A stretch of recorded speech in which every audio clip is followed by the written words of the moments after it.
Hey guys, welcome back.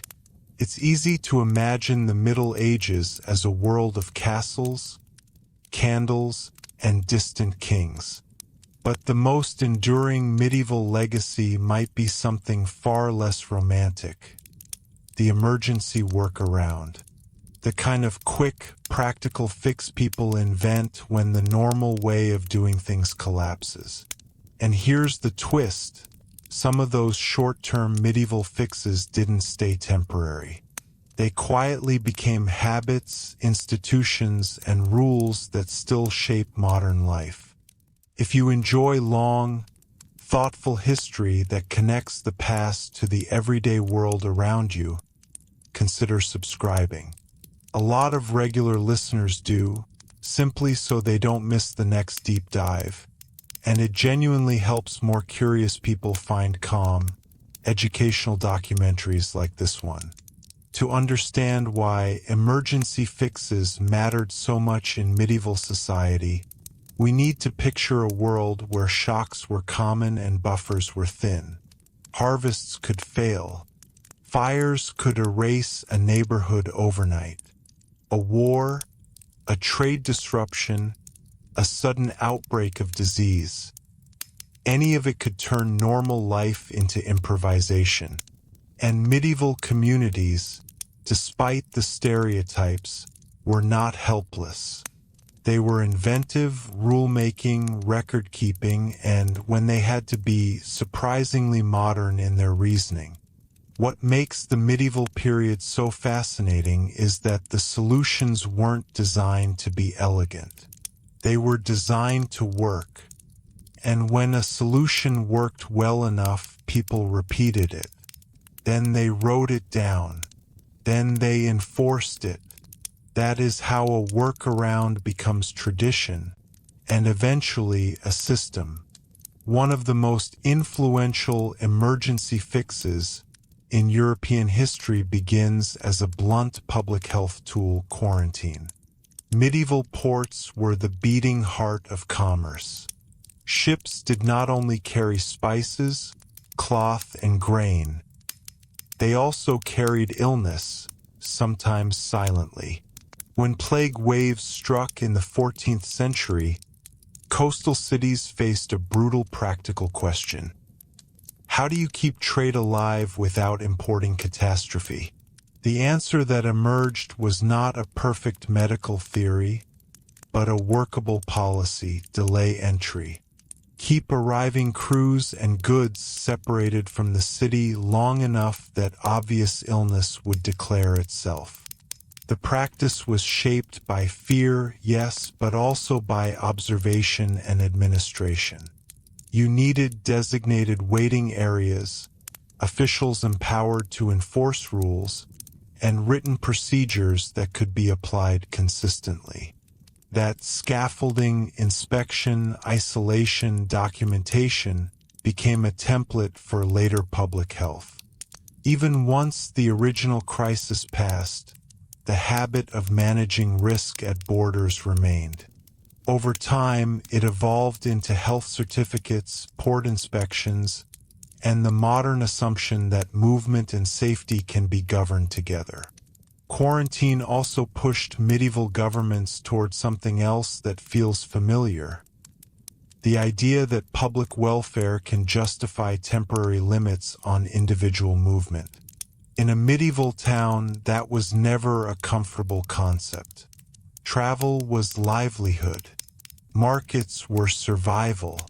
But emergencies pressure societies into defining what the common good means in practical terms. Once officials had practiced setting rules for the sake of communal safety, and once communities had lived through it, those instincts didn't vanish. They resurfaced in later outbreaks, in urban sanitation measures, and in the gradual development of public health boards and civic responsibilities. It's not that medieval quarantine directly created every modern policy. It's that it created a durable administrative pattern. Identify a threat, standardize a response, document compliance, and enforce boundaries. A second medieval emergency fix sits less in harbors and more in the streets. The organized response to fire. Medieval towns were dense, and many buildings relied on timber, thatch, and open flames for heat and cooking. A single spark could become an urban disaster, especially in dry seasons or high winds. At first, fire response meant neighbors with buckets, ladders, and a desperate sense of urgency. But repeated disasters encouraged structure. Towns began to formalize obligations.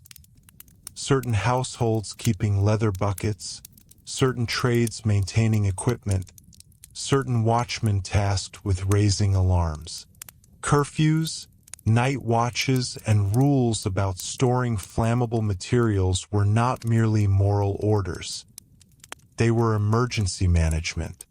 Out of crisis came the expectation that safety is partly a shared civic duty, coordinated by local authority. Over centuries, those routines matured into dedicated firefighting organizations and building regulations. The medieval insight was simple and practical. If everyone waits until the moment of panic, the town burns. If everyone prepares in advance and knows their role, you can limit the damage. That is the logic behind modern emergency services, even if the tools have changed. From fire, it's a short step to another medieval innovation that feels strikingly modern: regulation of construction, streets, and public space. After major urban fires, towns often imposed rules about roofing materials, spacing between buildings, and the clearing of narrow lanes. These were not aesthetic choices. They were emergency fixes meant to slow the spread of disaster. Once established, they also shaped urban life in quieter ways, creating more navigable streets, setting precedents for inspections, and reinforcing the idea that private building decisions can have public consequences. In other words, medieval towns learned, sometimes the hard way, that infrastructure is not neutral. The layout of a street and the materials of a roof can decide who lives comfortably through the next crisis and who does not. Not all medieval emergencies were physical.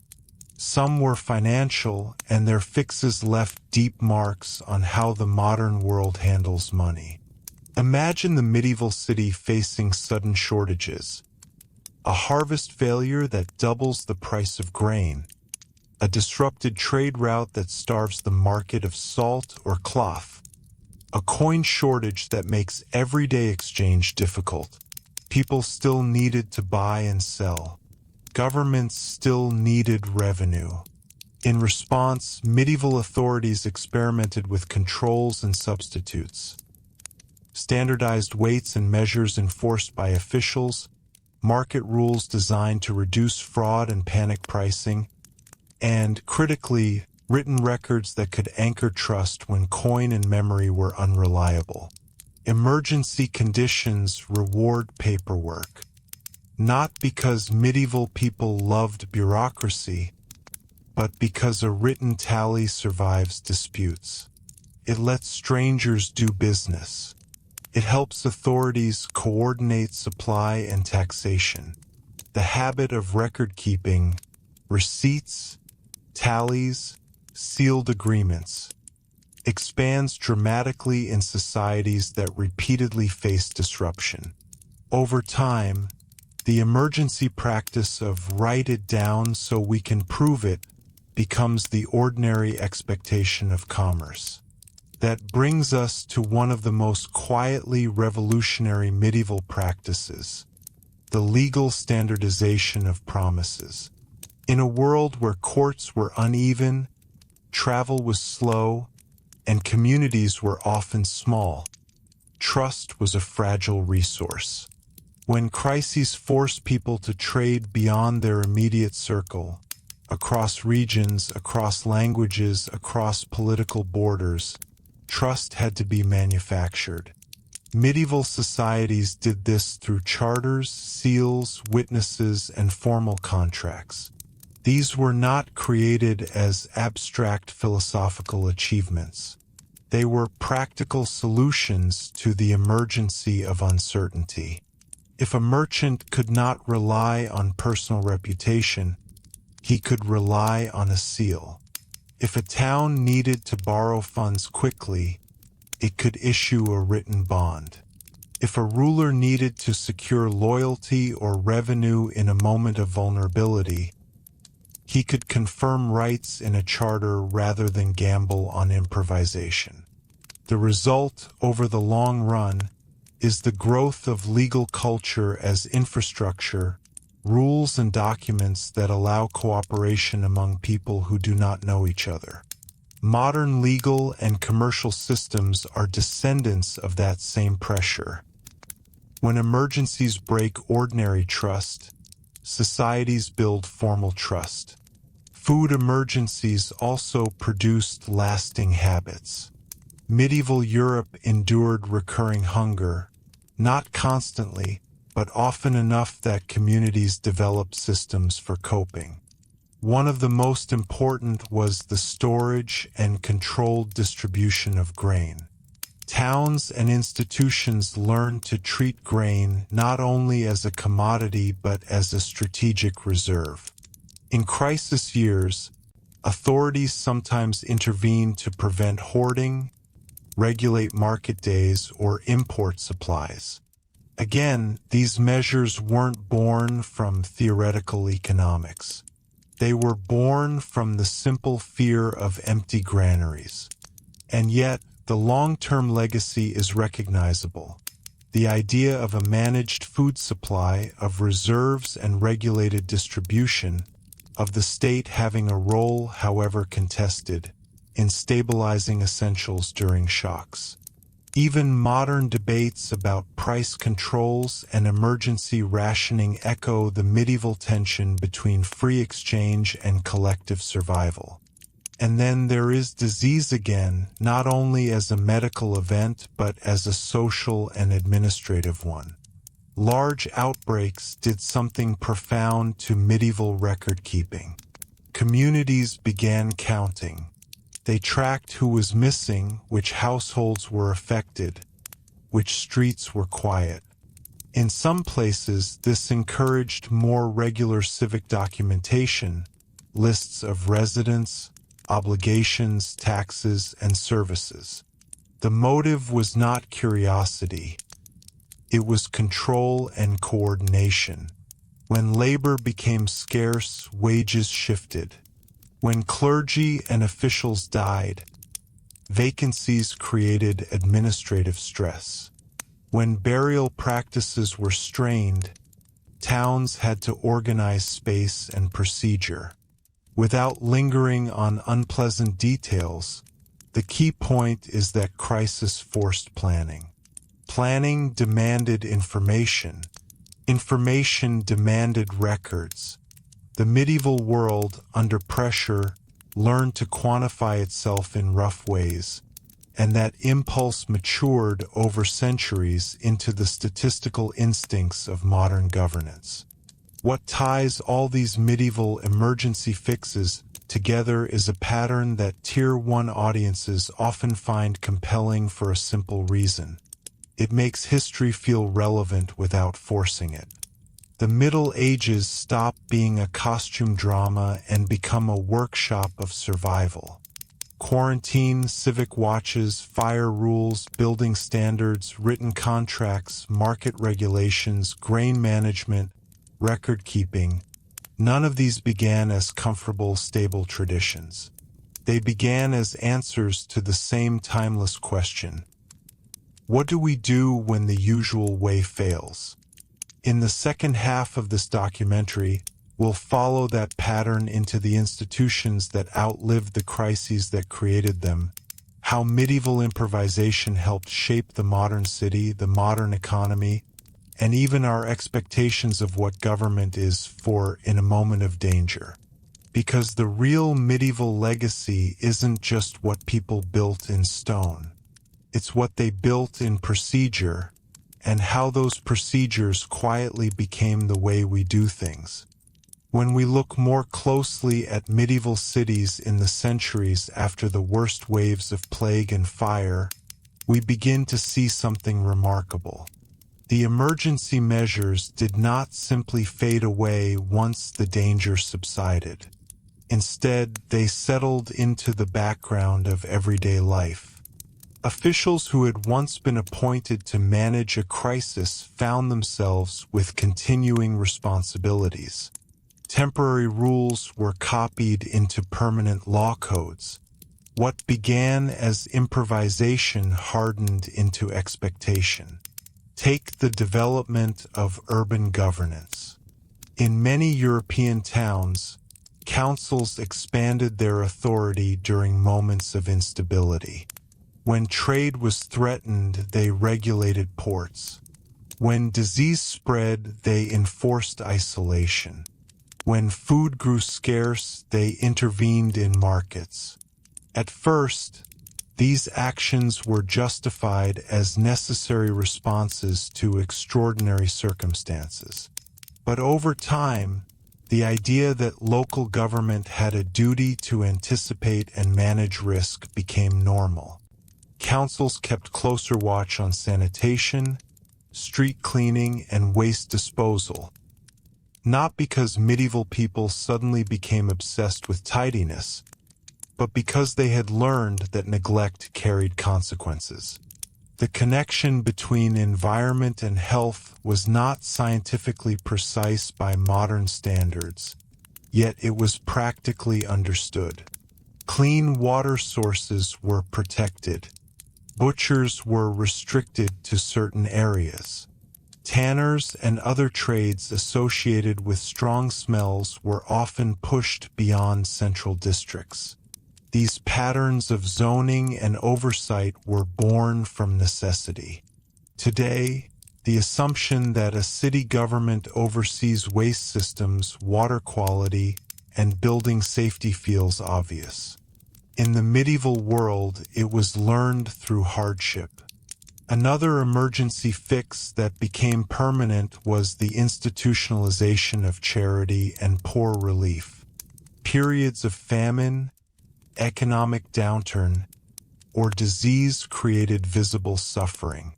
Medieval communities, deeply shaped by religious belief, already valued charity. But repeated crises encouraged organization. Hospitals, almshouses, and charitable confraternities were structured to provide ongoing support rather than one-time generosity. Records were kept of who received aid. Endowments were established to ensure continuity. The practical insight was clear. Unpredictable shocks required predictable assistance. In many ways, these medieval charitable systems laid foundations for later public welfare models. They demonstrated that social stability depends partly on caring for those who fall through the cracks during emergencies. What began as a response to immediate distress evolved into institutions designed for resilience. Financial crises also accelerated innovation in banking and credit. In a world where coinage could be clipped, debased, or suddenly scarce, merchants needed alternatives. Bills of exchange allowed traders to move value across long distances without physically transporting large sums of precious metal. Originally, this was a safeguard against theft and loss during unstable times. Yet the convenience of written credit proved so powerful that it became standard practice even in calmer periods. Banking houses grew more sophisticated. Accounting methods improved. Double-entry bookkeeping, emerging in late medieval Italy, was not merely a clever invention. It was a disciplined way to manage complexity in an uncertain environment. Once merchants experienced the clarity and control such systems offered, there was no return to looser methods. An emergency workaround became the backbone of modern finance. Military pressures produced similar transformations. Medieval rulers frequently faced sudden threats, raids, border conflicts, or internal rebellions. Raising an army on short notice was costly and inefficient. Over time, some kingdoms shifted toward more regularized forms of taxation to support standing forces or more reliable military obligations. Taxes that began as temporary war levies often became recurring revenue streams. Administrative offices expanded to manage collection and distribution. Written records tracked obligations and payments. In effect, emergency defense measures strengthened centralized authority and bureaucratic capacity. While medieval states were far from modern nation-states, the habit of organized taxation and record-keeping during crisis periods nudged them in that direction. Education, too, was shaped by medieval emergencies, particularly the need for trained administrators, lawyers, and clergy capable of managing increasingly complex systems. As legal codes expanded and commerce intensified, rulers and cities required individuals who could read, write, and interpret documents reliably. Universities, which emerged in the High Middle Ages, were not created solely out of abstract intellectual curiosity. They responded to practical demand. Canon law, civil law, medicine, and theology all had immediate applications in governance and social stability. The more a society relied on written rules to navigate emergencies, the more valuable educated professionals became. Over time, structured higher education ceased to be an emergency response and became an enduring pillar of European civilization. Even something as routine as timekeeping reflects this pattern. Monastic communities had long organized their days around prayer schedules, but as urban life intensified, more precise coordination became useful. Markets opened at set hours. Curfews were enforced. Work rhythms aligned more closely with civic expectations. Mechanical clocks, which began appearing in European towns in the later Middle Ages, were not invented solely for beauty or prestige. They helped regulate shared life in crowded, interdependent environments.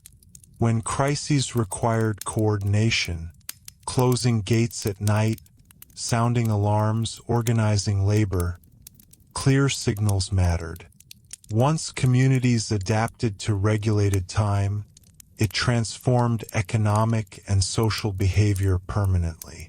Perhaps the most enduring legacy of medieval emergency thinking is psychological rather than structural. Repeated exposure to instability cultivated a mindset that valued contingency planning. Guilds established mutual aid funds to support members during illness or hardship. Town charters specified procedures for succession if officials died unexpectedly. Merchant networks diversified trade routes to reduce vulnerability. These were forms of risk management. Medieval people did not use modern terminology, but they practiced strategic redundancy and collective insurance. The logic was simple. Survival improves when preparation is shared. For modern viewers in the United States, the United Kingdom, Canada, or Australia, this continuity is quietly reassuring. The systems we often take for granted, public health oversight, fire services, municipal regulation, banking records, organized charity, higher education, did not emerge fully formed in an age of stability. They were shaped, refined, and normalized during centuries when stability could not be assumed. The medieval world, far from being stagnant, was adaptive. It learned through repetition. It absorbed shock and adjusted. And this may be the most important insight of all. Emergencies reveal weaknesses, but they also reveal capacities. In the Middle Ages, when harvests failed or disease spread, communities experimented. Some experiments failed. Others worked well enough to be repeated. Over generations, repetition turned reaction into routine. Routine turned into structure. Structure became tradition. And tradition, quietly, steadily, became the foundation of how we still do things today. As we continue, we'll look even more closely at specific case studies, individual cities, rulers, and institutions, where a single urgent decision reshaped daily life for centuries afterward. Because once you begin to see medieval history through the lens of emergency fixes, it becomes clear that much of modern society is built not only on grand visions, but on practical solutions born in moments when there was simply no other choice. Let's narrow the lens now and step into a specific medieval city, Venice in the late Middle Ages. A maritime republic built on trade, Venice lived with constant exposure to the wider world. Ships arrived daily from the eastern Mediterranean, North Africa, and beyond. This openness was the source of Venetian wealth. It was also its greatest vulnerability. When waves of plague struck Europe, Venice could not simply close itself off without strangling its economy. The city's response was neither blind panic nor passive acceptance. Instead, Venetian authorities refined one of the most influential emergency systems in medieval history, the structured quarantine. Incoming ships were directed to designated islands in the lagoon where crews and cargo waited for a set period, eventually standardized at 40 days. Officials inspected vessels. Records were kept. Compliance was monitored. What is striking is not only that Venice implemented quarantine, but how methodically it did so. Special magistracies were created to oversee public health. Permanent facilities were established for isolation. The city integrated emergency procedure into its bureaucratic framework. This was no longer an improvised reaction. It was institutionalized caution. Even when plague was not actively present, the administrative machinery remained ready. The long-term consequence was profound. Venice demonstrated that a state could intervene in trade and movement in the name of collective safety without collapsing economically. That balance between openness and regulation became a model studied and adapted by other port cities. Over time, health boards, inspection regimes, and standardized waiting periods spread across Europe. Modern port authorities and border health protocols trace part of their lineage to these Venetian experiments. Now shift north to London, another city repeatedly shaped by crisis. Medieval London faced devastating fires, particularly in tightly packed neighborhoods of timber and thatch. Each major blaze exposed the same vulnerability: density without regulation. In response, city authorities issued building ordinances. Certain roofing materials were restricted. Party walls between houses were encouraged or required to reduce fire spread. Streets were sometimes widened after destruction, not out of aesthetic ambition, but to create fire breaks. These measures were not always universally welcomed. They imposed costs. They interfered with private construction choices. Yet after each disaster, resistance weakened slightly because memory was fresh. Gradually, regulation became part of urban life. Londoners came to expect that building in a city meant adhering to shared safety standards. The emergency had altered assumptions. Today, building codes are so routine that they rarely feel historical. But their logic limits individual risk to protect collective stability, echoes medieval fire ordinances. In the realm of commerce, we can look to the great trade fairs of Champagne in medieval France. These fairs connected merchants from Italy, Flanders, the German lands, and beyond. With so many strangers converging in one place, disputes were inevitable. A broken contract or unpaid debt could escalate quickly. To prevent commercial breakdown, fair authorities developed rapid, specialized courts. Cases were heard swiftly. Judgments were enforced with clarity. The goal was not philosophical justice in the abstract, but practical continuity. Trade had to keep moving. These merchant courts became respected for their efficiency. Over time, their procedures influenced broader commercial law. The idea that business disputes require specialized, timely resolution survived well beyond the medieval fairs themselves. Modern commercial courts and arbitration systems reflect the same principle. Economic stability depends on predictable dispute resolution.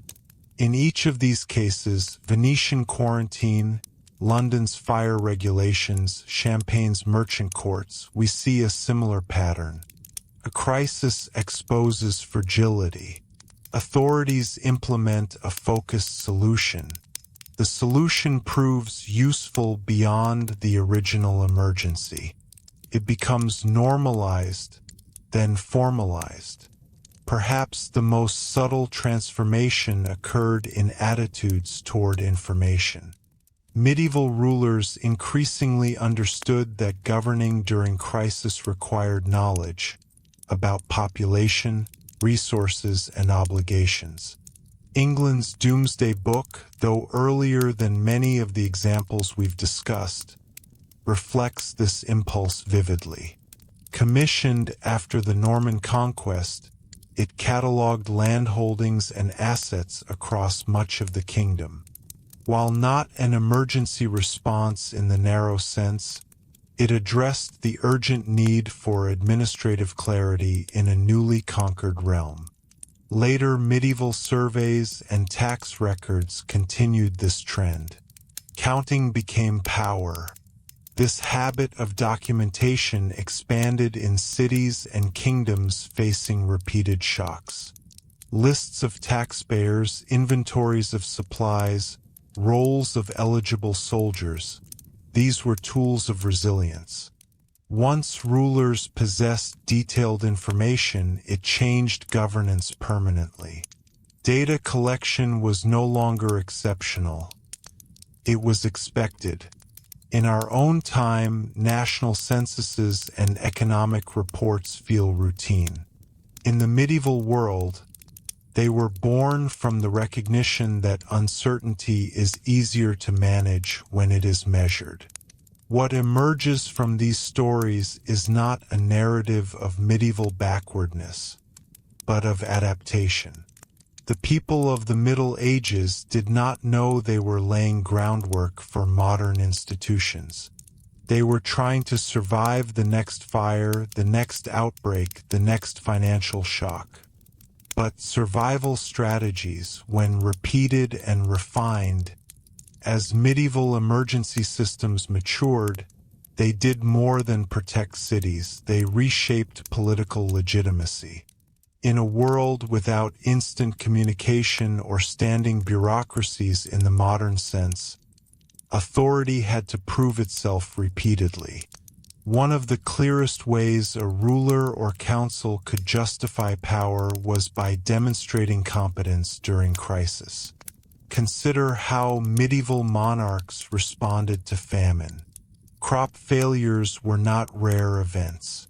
A wet summer, an early frost, or prolonged conflict could disrupt food production across entire regions. When scarcity struck, unrest often followed. Bread prices rose. Markets destabilized. Tensions grew between rural producers and urban consumers. In these moments, rulers who intervened effectively by organizing imports, stabilizing prices, or protecting grain shipments, strengthened their claim to rule. Those who failed risked rebellion or loss of credibility. Over time, this created an expectation. Subjects began to assume that governance included responsibility for basic stability. The medieval state was not a welfare state in the modern sense, yet it was no longer merely a military or judicial presence. It was increasingly seen as a coordinator of resources during stress. Royal granaries, regulated marketplaces, and supervised trade routes were practical tools. But they also communicated a deeper message. Authority exists partly to shield society from chaos. This relationship between crisis management and legitimacy can be seen clearly in late medieval France. During the 100 Years' War, repeated military emergencies forced the French crown to rethink taxation. Extraordinary levies introduced to fund defense gradually became more structured and continuous. Administrative offices expanded to oversee collection. Written records multiplied. Resistance to taxation certainly existed, yet the ongoing threat of conflict provided justification. Defense was framed as a shared necessity. When peace returned in certain regions, the fiscal machinery did not disappear. Instead, it remained available for future needs. The emergency had expanded the state's reach. This pattern, temporary necessity becoming permanent capacity, was not unique to France. Across Europe, war, famine, and disease compelled rulers to refine bureaucratic systems. And once refined, those systems proved too useful to abandon. Local communities also learned to negotiate power during crisis. In many towns, guilds played a stabilizing role. Originally associations of craftsmen or merchants, guilds often organized mutual aid for members facing illness or hardship. During broader emergencies, they could mobilize resources quickly. They maintained funds, coordinated labor, and enforced standards. Because they were trusted within their trades, they functioned as intermediaries between individuals and civic authorities. This dynamic fostered a layered form of governance. Power was not purely top-down. In times of stress, cooperation between councils, guilds, religious institutions, and neighborhoods became essential. The emergency fix in this case was collaboration, and over time, structured collaboration became a hallmark of urban life.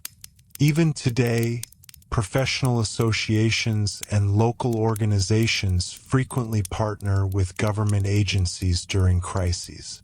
The medieval roots of such cooperation are easy to overlook, yet they are significant. Religious institutions also shaped emergency responses in enduring ways. Monasteries and cathedral chapters often provided medical care, shelter, and food during hardship. Their experience in managing large communities with written rules made them administratively capable. As cities expanded, religious hospitals became more organized, keeping records of patients and donations. Though motivated by faith, their systems reflected practical learning. The discipline of routine, daily schedules, inventories, assigned roles translated well into crisis management. Over generations, these practices influenced secular institutions. Administrative order, record-keeping, defined hierarchies, all hallmarks of monastic life, became embedded in civic governance. The boundary between sacred and civic was porous. In moments of emergency, effectiveness mattered more than ideology. Structures that worked were imitated. Another important shift involved communication. Medieval emergencies required the rapid spread of information within technological limits. Town criers, church bells, posted notices, and traveling messengers formed early warning systems. Bells signaled fire, invasion, or curfew. Written proclamations clarified rules. Though simple by modern standards, these networks cultivated the expectation that authorities should inform the public clearly during danger. This expectation persisted. As literacy gradually expanded and printing technology emerged at the end of the medieval period, governments and cities used these tools to disseminate regulations and advisories more widely. The habit of public notice, of explaining measures to a population, did not appear suddenly in the modern era. It evolved from medieval necessity. Perhaps the most enduring transformation was cultural. Repeated exposure to instability fostered resilience. Medieval people understood, often from childhood, that security could shift quickly. This awareness encouraged preparation, stockpiling, mutual support networks, diversified trade, and written safeguards. It also cultivated a long memory. Communities remembered which policies had failed and which had succeeded. Experience became instruction. For viewers today, especially in societies that value institutional continuity, this continuity with the medieval world is striking. The assumption that governments monitor public health, regulate construction, stabilize currency, collect data, communicate advisories, and coordinate emergency services did not arise in peaceful isolation. It was forged through centuries of trial and response. As we move toward our conclusion, it becomes clear that medieval emergency fixes were not side notes to history. They were engines of transformation. Crisis compelled innovation. Innovation, when repeated, produced structure. And structure, once trusted, endured. In the final section, we'll step back and reflect on why this pattern matters, not only for understanding the Middle Ages, but for understanding how societies evolve under pressure. Because the story of medieval emergency fixes is, at its core, a story about adaptation, and about how temporary solutions can quietly become permanent pillars of civilization. As we step back and look at the medieval world as a whole, a clear pattern emerges. The Middle Ages were not defined solely by kings, cathedrals, or conquests. They were shaped again and again by interruption. Harvests failed. Armies marched. Illness returned. Fires erased neighborhoods. Trade routes shifted. Stability was something communities worked to rebuild, not something they assumed would always be there. And it was precisely this repeated disruption that pushed medieval societies toward durability. One of the most important long-term consequences of emergency governance was the normalization of preparedness. In earlier centuries, responses to crisis were often reactive and localized. But as towns grew and trade networks expanded, medieval leaders realized that waiting for disaster to strike was inefficient and dangerous. Systems began to shift from reaction to anticipation. Storehouses were maintained even in good years. Watch systems operated even in peaceful seasons. Health boards remained in place even when no outbreak was visible. This gradual shift from temporary reaction to standing readiness is one of the quiet turning points in institutional history. Preparedness requires structure. Structure requires funding, roles, and documentation. Once these elements are in place, they influence society far beyond the original emergency. We can see this clearly in the development of insurance-like practices. Medieval maritime trade was risky. Ships could be lost to storms or piracy. Cargo could spoil. In response, merchants began spreading risk across partnerships. Early forms of marine insurance developed in Italian city-states, allowing traders to offset potential losses. What began as a way to survive unpredictable voyages evolved into a sophisticated financial practice. Today's global insurance industry carries echoes of those medieval agreements drafted in port cities where uncertainty was a daily reality. The same principle applied to labor and wages after demographic shocks. When major outbreaks reduced populations, surviving workers sometimes found themselves in stronger bargaining positions. Authorities occasionally attempted to regulate wages to prevent rapid inflation. While these controls were not always successful, they demonstrate something important. Medieval societies understood that economic systems could destabilize under stress. Intervention, however imperfect, was an attempt to preserve order. The debate between regulation and free negotiation did not begin in modern economics classrooms. It was already unfolding in medieval marketplaces. Another lasting legacy lies in infrastructure. Roads, bridges, and walls were expensive to build and maintain. Yet repeated military threats and trade disruptions highlighted their necessity.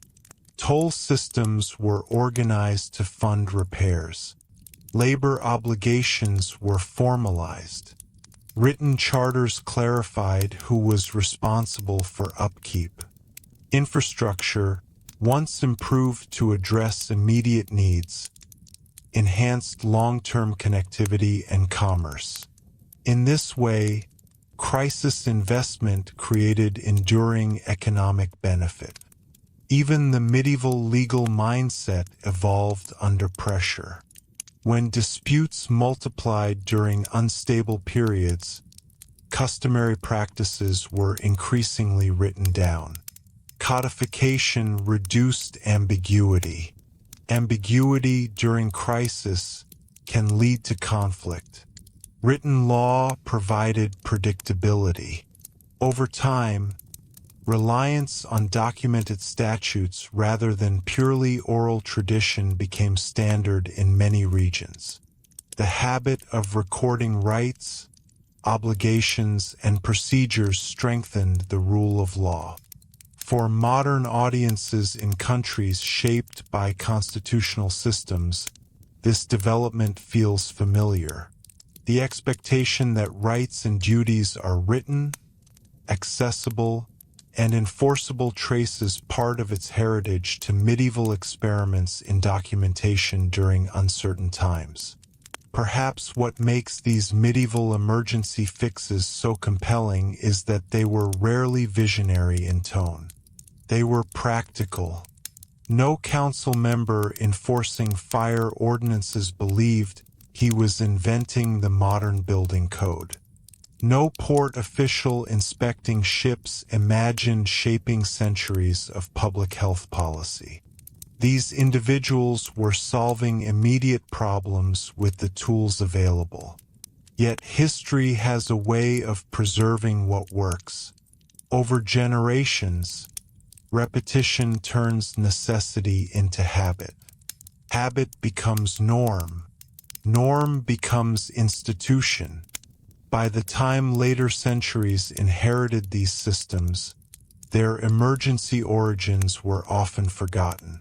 What remained was the structure itself, reliable, expected, woven into daily life. And this may be the most meaningful takeaway from the medieval experience. Progress is not always dramatic. It is often incremental, born from correction rather than ambition. The Middle Ages remind us that civilization advances not only through grand designs, but through careful adjustments made when survival is at stake. When we walk through a modern city, passing regulated buildings, relying on organized emergency services, trusting documented contracts, benefiting from public health systems, we are moving through layers of accumulated response. Many of those layers were first laid in medieval streets, ports, and council chambers. The emergency fix, repeated often enough, becomes tradition. And tradition, sustained across centuries, becomes the quiet architecture of everyday life. So the next time medieval history is reduced to a backdrop of castles and armor, it's worth remembering something subtler. The people of that era were not just enduring crises. They were engineering continuity, and in doing so, they shaped far more of our modern world than we usually notice. If we draw the lens back even further, beyond individual cities and kingdoms, the medieval pattern becomes almost universal. Whether in England, the Italian city-states, the kingdoms of France and Spain, or the trading centers of the Hanseatic League, the rhythm was familiar: disruption, adaptation, stabilization. What differed were the local details. What remained consistent was the underlying logic. Take the Hanseatic League in Northern Europe. This loose confederation of merchant cities depended heavily on secure trade across the Baltic and North Seas. Piracy, shifting alliances, and political instability constantly threatened commercial routes. Rather than rely solely on distant rulers for protection, these cities coordinated among themselves. They negotiated mutual defense agreements, standardized certain trading privileges, and developed shared legal understandings to resolve disputes. Initially, such cooperation was a practical response to vulnerability. But over time, it fostered a tradition of intercity diplomacy and commercial regulation that extended well beyond any single emergency. The idea that economic actors could collaborate across political boundaries to manage shared risk feels distinctly modern. Yet its medieval roots are clear. We can also observe the long shadow of medieval emergency thinking in public finance. When rulers faced repeated fiscal strain, especially during wars or reconstruction after disaster, they sometimes borrowed from merchants or urban elites. To secure loans, they offered formal guarantees, often in writing, about repayment through designated tax revenues. These arrangements strengthened the credibility of both parties. Creditors gained confidence. Rulers gained access to funds without immediate confiscation or arbitrary seizure. This gradual formalization of public debt marked a subtle shift. Financial relationships between governments and citizens became structured rather than purely coercive. Once systems of accountable borrowing were established, they tended to persist. Modern government bonds and structured debt markets reflect this evolution from medieval necessity. Another area where emergency fixes became permanent was public order. During times of unrest, whether sparked by famine, plague, or political uncertainty, urban authorities often expanded patrols, enforced curfews, or required citizens to participate in watch duties.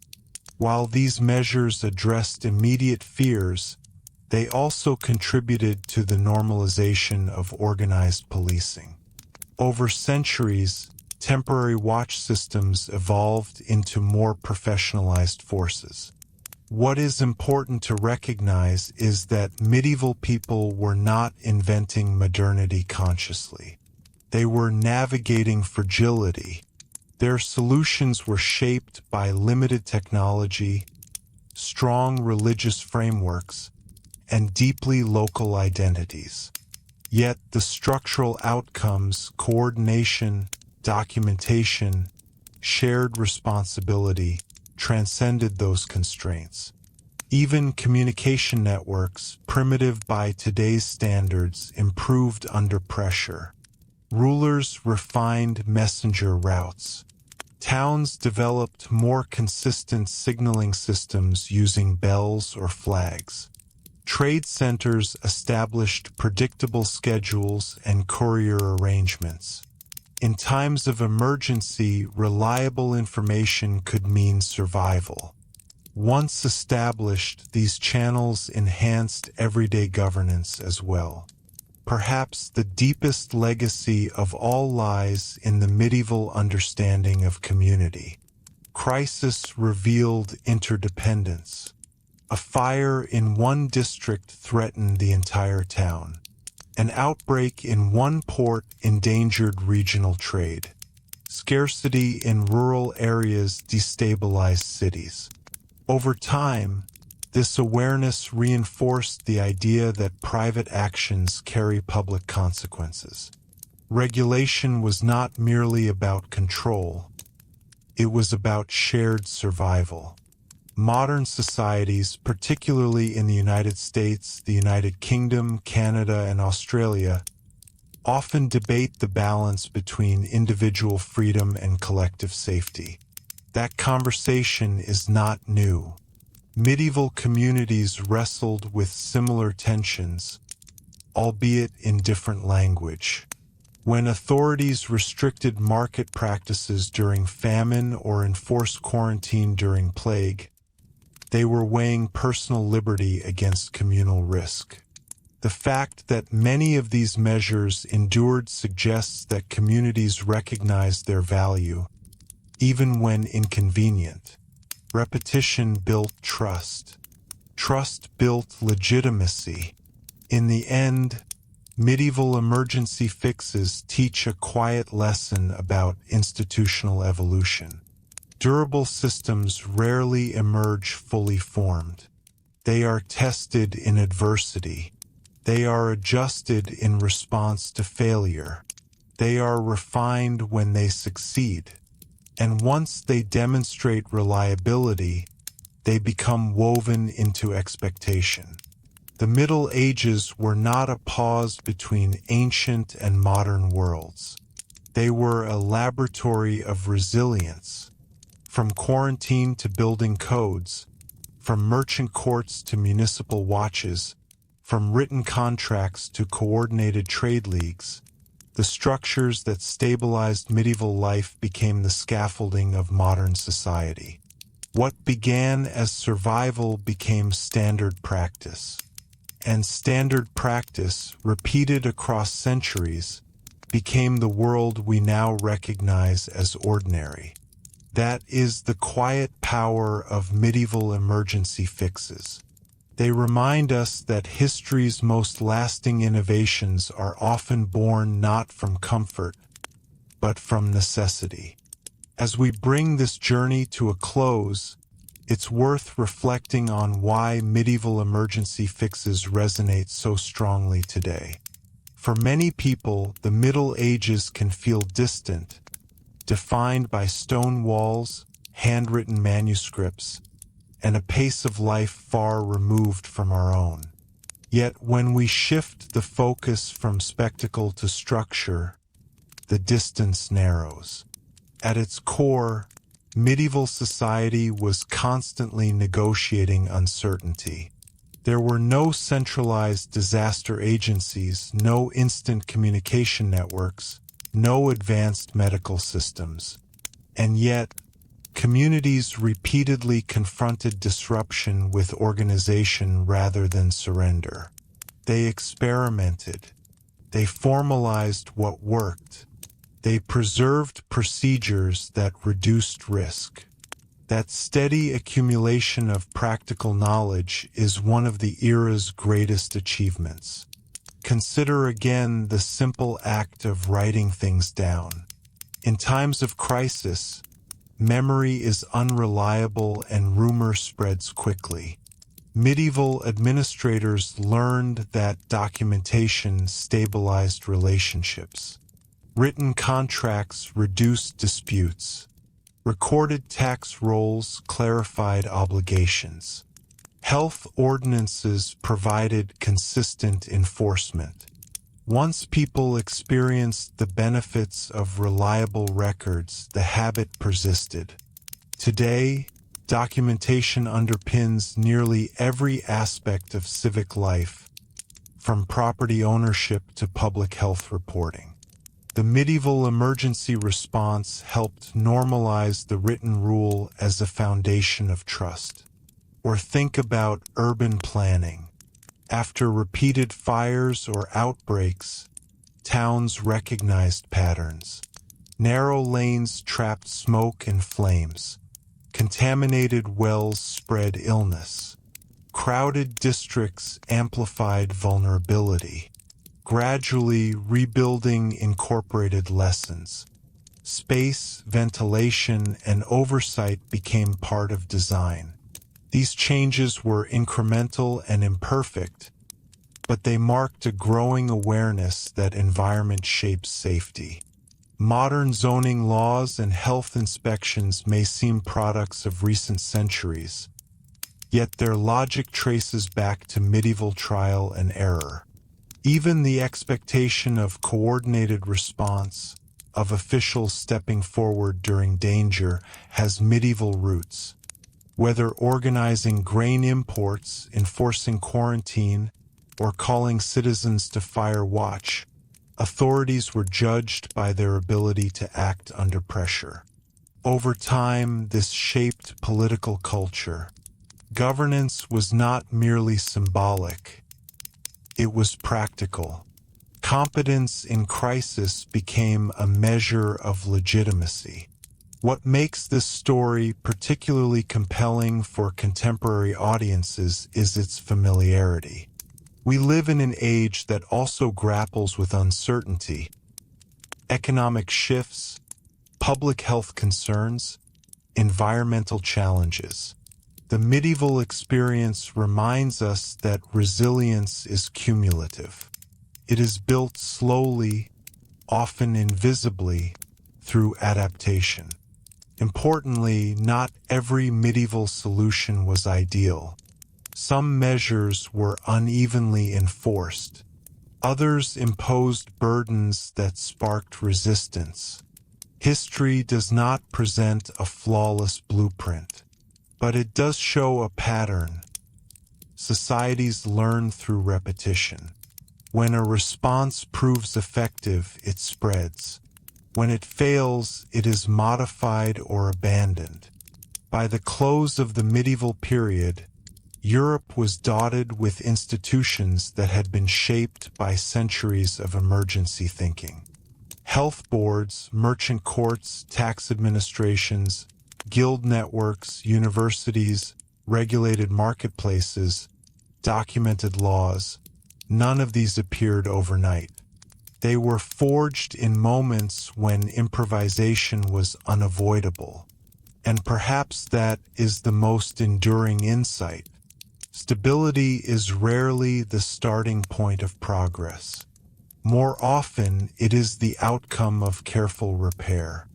The Middle Ages, far from being static or stagnant, were defined by repair work, social, economic, and political. So when we consider how we do things today, how cities manage risk, how governments coordinate response, how commerce relies on documentation and trust, we are seeing the legacy of those medieval adjustments. Emergency fixes became habits. Habits became institutions. Institutions became the architecture of the modern world. The castles may draw the eye, and the battles may dominate popular imagination. But beneath them lies something quieter and perhaps more important: a long tradition of practical problem-solving. The medieval world, shaped by necessity, helped design the routines that still steady our own. And that is why these emergency fixes matter. Not because they were dramatic, but because they endured. There is one final dimension to this story that often goes unnoticed: the way medieval emergency fixes reshaped expectations across generations. When a community survives one crisis, it does more than rebuild walls or refill storehouses. It transmits lessons. Children grow up hearing what happened during the last famine. Apprentices learn the fire rules as part of their trade. Young officials inherit record books started decades earlier. Memory becomes institutional. This generational continuity is crucial. An emergency response only becomes permanent when it is taught, repeated, and embedded in routine. Medieval guild statutes were copied and recopied. City ordinances were read aloud in public squares. Church sermons sometimes reinforced civic obligations during times of danger. In this way, practical measures became part of cultural identity. Safety practices were not abstract policies. They were shared knowledge. Over time, this created something we might call a culture of managed risk. Medieval societies did not eliminate danger. No pre-modern society could. But they learned to reduce unpredictability where possible. They standardized coinage to simplify trade. They formalized weights and measures to prevent fraud during scarcity.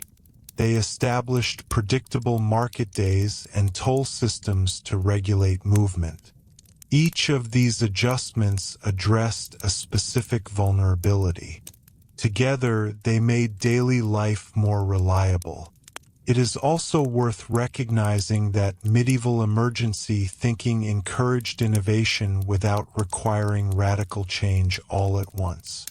Adjustments were incremental. A new ordinance here, a revised charter there. A temporary tax extended slightly longer. A watch system made permanent. Because the changes were gradual, they were often accepted more easily. Stability was built piece by piece.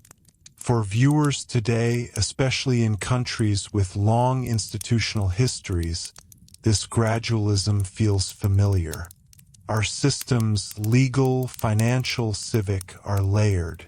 They reflect centuries of modification rather than sudden invention. The medieval period represents one of the most important layers in that accumulation. Another enduring impact was psychological confidence in collective action. When communities witnessed coordinated responses succeed, when a fire was contained because buckets were ready, when a shortage eased because grain was distributed, when disease slowed due to enforced isolation, it reinforced belief in shared effort. That belief strengthened civic bonds. Cooperation during emergency fostered a sense of belonging that extended beyond crisis. Even as political structures evolved into stronger centralized states in the early modern era, the medieval foundation remained visible. Administrations built upon earlier record systems. Public health measures expanded on quarantine precedents. Financial institutions refined credit practices first tested in risky markets centuries before. The Middle Ages, then, were not simply a time of hardship. They were a proving ground. Repeated exposure to instability forced creativity. Creativity produced methods. Methods once trusted endured. And perhaps that is the quiet reassurance hidden in this history. Human societies are remarkably adaptive. Faced with uncertainty, they experiment. They observe. They refine. The medieval world, often misunderstood as rigid or stagnant, demonstrates flexibility at its core. When we look around at the structures that support modern life, regulated construction, emergency services, documented law, public oversight of health and trade, we are seeing the long shadow of medieval necessity. The emergency fix, born in urgency, matured into ordinary practice. History does not always move forward through grand revolutions. Sometimes it advances through careful adjustment repeated across centuries. The people of the Middle Ages did not set out to design the modern world. But by solving the problems directly in front of them, they quietly helped build it. And that may be the most lasting lesson of all. Resilience, once practiced often enough, becomes tradition. If we look at the medieval world not as a distant backdrop but as a living system under pressure, one final pattern becomes clear: crisis-accelerated integration.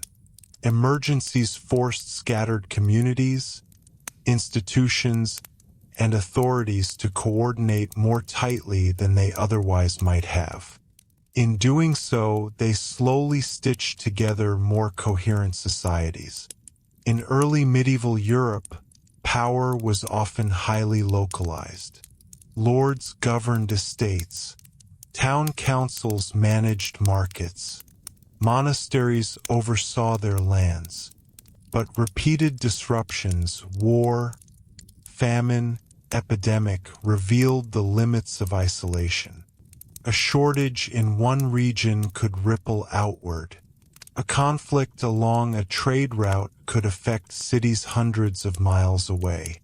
Gradually, emergency management required broader cooperation. We see this in the way kingdoms began standardizing currency. Coin shortages or debasement during fiscal stress created confusion and distrust. To stabilize exchange, rulers worked to enforce more consistent minting practices. Uniform coinage reduced friction in trade and taxation alike. What began as a response to instability improved long-term economic cohesion. The same dynamic appeared in legal appeals. When local courts struggled with disputes arising from complex trade or crisis conditions, litigants increasingly sought higher authority. Royal courts expanded their oversight, not always through conquest, but through demand. People wanted predictable judgments that transcended local custom when local custom proved insufficient. Over time, this strengthened centralized legal frameworks. Emergency also encouraged technological adoption. Water mills, windmills, and improved agricultural tools were not always introduced purely for efficiency's sake. In periods following demographic decline or labor shortage, labor-saving devices became more attractive. Once adopted, they raised productivity permanently. Innovation, stimulated by scarcity, altered the economic landscape for generations. Even record-keeping practices evolved through integration. Monasteries had long maintained detailed accounts, but as secular authorities confronted repeated disruptions, they borrowed and adapted similar methods. Royal chanceries expanded archives. Town clerks preserved ordinances systematically. The written record became a shared language between institutions. That common administrative culture smoothed coordination during later crises. Perhaps most importantly, medieval emergency fixes reshaped how communities understood time. Recurrent threats created a longer horizon of thinking. Preparation for the next famine began during abundance. Repairs after war were designed with future defense in mind. The concept of contingency planning, of acting today with tomorrow's disruption in view, grew stronger. This forward-looking mindset influenced architecture as well. City walls were reinforced not only after invasion, but in anticipation of future threats. Bridges were rebuilt sturdier after collapse. Storage facilities were constructed with surplus capacity. The idea that infrastructure should endure beyond immediate need reflected a growing strategic awareness. For modern viewers, this medieval habit of learning forward feels strikingly contemporary. Governments today conduct risk assessments, maintain reserves, and plan for contingencies. The instinct to anticipate rather than merely react is deeply embedded in institutional culture. Its roots stretch back to centuries when anticipation was learned through painful repetition. It is also important to recognize the human dimension behind these systems. Medieval administrators, merchants, clergy, and craftsmen were not abstract forces. They were individuals adapting to uncertainty with the tools available. Their solutions were constrained by belief systems and technology, yet they displayed remarkable practicality. They observed patterns. They copied effective methods from neighboring regions. They modified rules after failure. This culture of iterative problem-solving is perhaps the most enduring inheritance of medieval emergency governance. By the time Europe transitioned into the early modern era, much of the groundwork for organized public administration had already been laid. States were better equipped to raise revenue, coordinate defense, manage health concerns, and regulate commerce because medieval crises had forced experimentation. So when we ask why so many aspects of modern life, from public health boards to standardized contracts, feel deeply ingrained, the answer lies partly in their age. These are not recent inventions layered lightly on society. They are products of centuries of refinement, beginning in moments when survival demanded structure. The Middle Ages, often portrayed as static, were in fact dynamic under pressure. Each emergency left behind residue, new habits, revised laws, strengthened institutions. Over time, that residue accumulated into stability. In the end, medieval emergency fixes reveal something enduring about human societies. Stability is rarely inherited fully formed. It is constructed slowly, often after disruption exposes weakness. What begins as a temporary safeguard can, through repetition and trust, become a permanent foundation. And that is why these medieval adaptations still matter. They remind us that the ordinary systems supporting our daily lives were once extraordinary responses to danger. The people who lived through those challenges did not see themselves as architects of the future. Yet, through steady adjustment and careful organization, they quietly became exactly that. As we close this exploration, there is one more layer worth considering. How medieval emergency fixes reshaped the relationship between ordinary people and authority in lasting ways. In a fragile world, survival often depended on cooperation. When a fire broke out, it was not enough for officials to issue orders. Neighbors had to respond. When plague threatened a port, quarantine only worked if merchants complied. When famine loomed, grain regulations required both enforcement and public acceptance. Over time, this repeated interaction between rulers and communities during crisis created a more negotiated form of governance. Authority in the medieval period was never absolute in practice.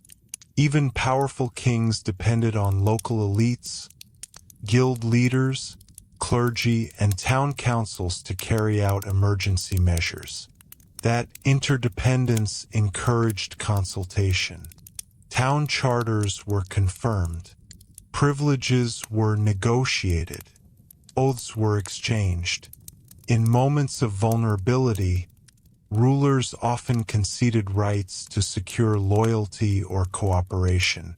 These agreements, born under pressure, sometimes endured long after the crisis passed.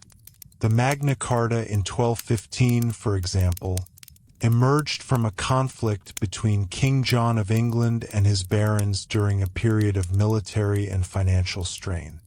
While not an emergency fix in the same sense as quarantine or fire codes, it illustrates the broader principle. Crisis can compel structural compromise. The resulting document, intended to resolve immediate tensions, became a touchstone for constitutional development. Again, necessity shaped legacy. Medieval towns also gained leverage through competence. Cities that managed crises effectively strengthened their bargaining position with monarchs. Wealthy commercial centers that coordinated defense or stabilized markets proved their value. In return, they often secured expanded self-governance. Thus, emergency management was not only about survival, it was also about influence. This pattern reinforces a subtle but powerful idea. Resilience generates legitimacy. Communities that could demonstrate order in adversity earned trust. Rulers who provided stability gained authority. Institutions that functioned reliably during disruption became embedded in expectation. By the late medieval period, Europe was a patchwork of such embedded systems.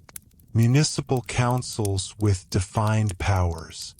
Royal courts with recorded precedents. Trade leagues with shared rules. Universities producing trained administrators. Religious and charitable institutions integrated into civic life. None of these were accidental creations.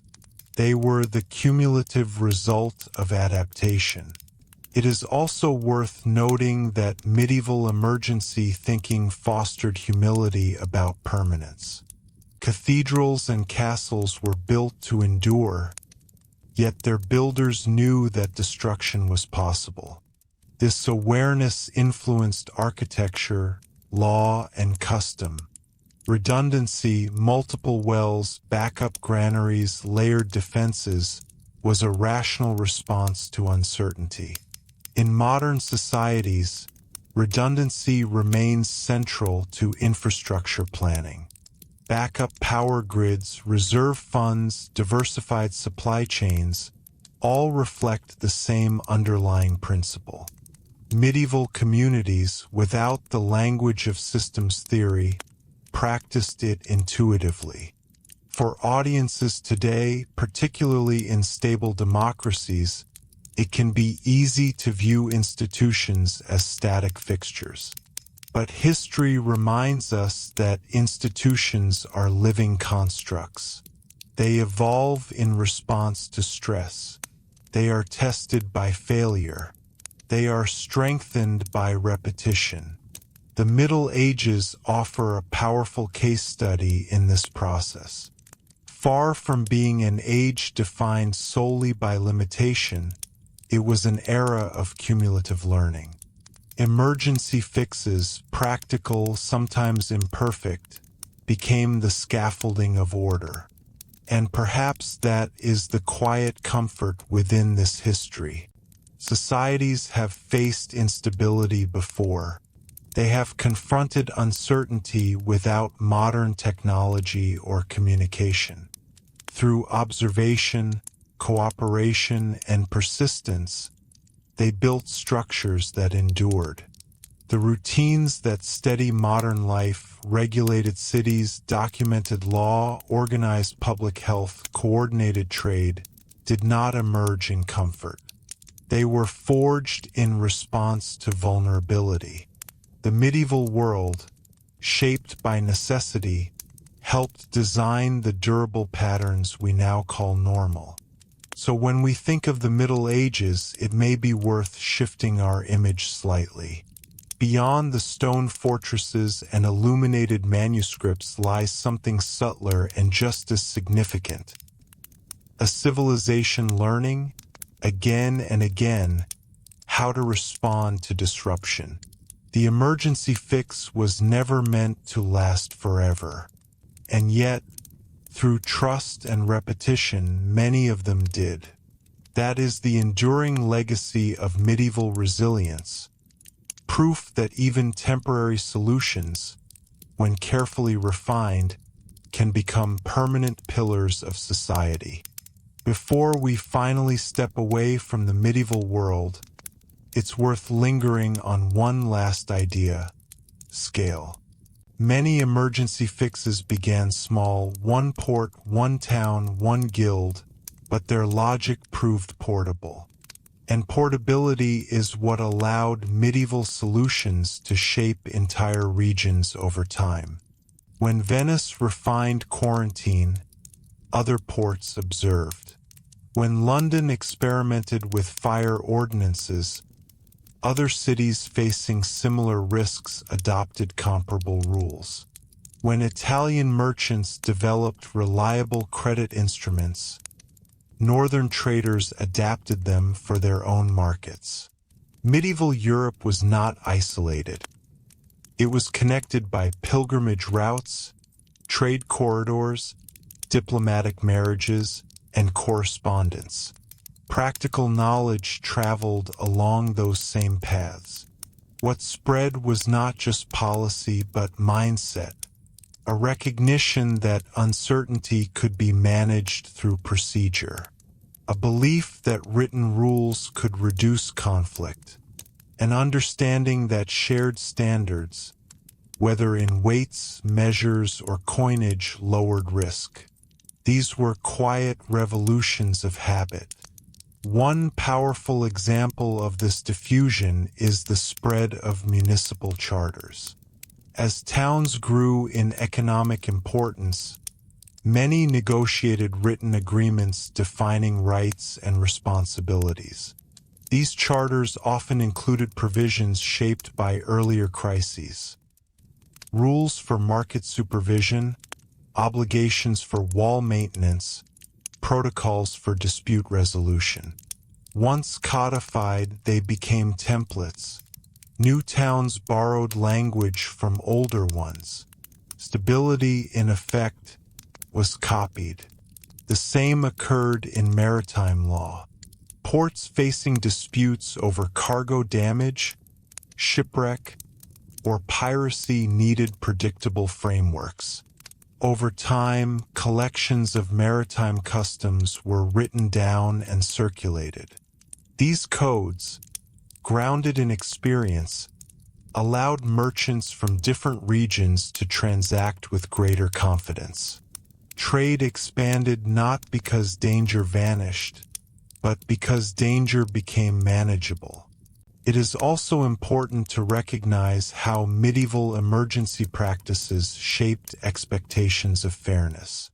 In moments of scarcity, perceptions of injustice could spark unrest quickly. Authorities learned that transparency, publicly announced prices, clearly posted regulations, visible enforcement, helped maintain order. Even when unpopular, rules that were consistent were easier to accept than arbitrary decisions. This gradual embedding of procedural fairness influenced later political development. The expectation that authority operates through known rules, rather than impulse, owes much to centuries of crisis management. Predictability became a form of security. As medieval Europe transitioned toward the early modern era, many of the systems forged in adversity were ready to be expanded. Growing populations, expanding trade networks, and technological advances built upon foundations laid earlier. Public health boards evolved into more complex bureaucracies. Merchant courts informed national commercial law. Local watches developed into organized policing. None of this suggests that medieval society was uniformly stable or progressive. Conflicts persisted. Inequalities were real. Failures were frequent. But what stands out across centuries is persistence. When a solution worked, even imperfectly, it was refined rather than discarded. That continuity is the thread connecting medieval emergency fixes to modern institutional life. For viewers in the United States, the United Kingdom, Canada, or Australia, countries shaped by inherited legal and administrative traditions, this lineage is particularly visible. Constitutional principles, municipal governance structures, and commercial norms carry echoes of medieval experimentation. The language may have changed. The scale has certainly grown. But the architecture of response, identify risk, formalize a remedy, repeat and refine, remains familiar. In the end, the story of medieval emergency fixes is not dramatic in the cinematic sense. There are no single moments when the modern world suddenly appears. Instead, there is accumulation, layer upon layer of practical adjustment. The people of the Middle Ages did not set out to design lasting systems. They were reacting to fire, hunger, disease, and instability. Yet, through careful repetition, their responses gained permanence.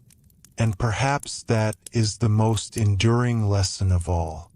History is not only shaped by ambition and conquest. It is shaped by maintenance, by repair, by the steady work of making tomorrow slightly more secure than today. The medieval world, tested repeatedly, left behind more than monuments. It left behind methods that, centuries later, still guide how we respond when the unexpected arrives. As a final reflection, it may help to think of the medieval period not simply as an era of events, but as an era of adjustments. Each generation inherited systems shaped by the emergencies of the one before it. Those systems were not always elegant, and they were rarely perfect, but they were functional, and functionality over time builds continuity. What makes medieval emergency fixes so historically significant is that they altered default expectations. Before repeated crises forced innovation, many aspects of life were governed by local custom and informal agreement. After centuries of disruption, more activities were governed by written rule, supervised authority, and shared procedure. That shift from informal to formal was gradual but transformative. Consider something as basic as the marketplace. Early medieval trade often relied on personal familiarity. By the later Middle Ages, urban markets were increasingly regulated spaces. Officials monitored weights and measures. Certain goods were inspected. Fraud carried standardized penalties. These measures were not abstract exercises in control. They were responses to instability. Scarcity, price spikes, and distrust had revealed the fragility of unregulated exchange.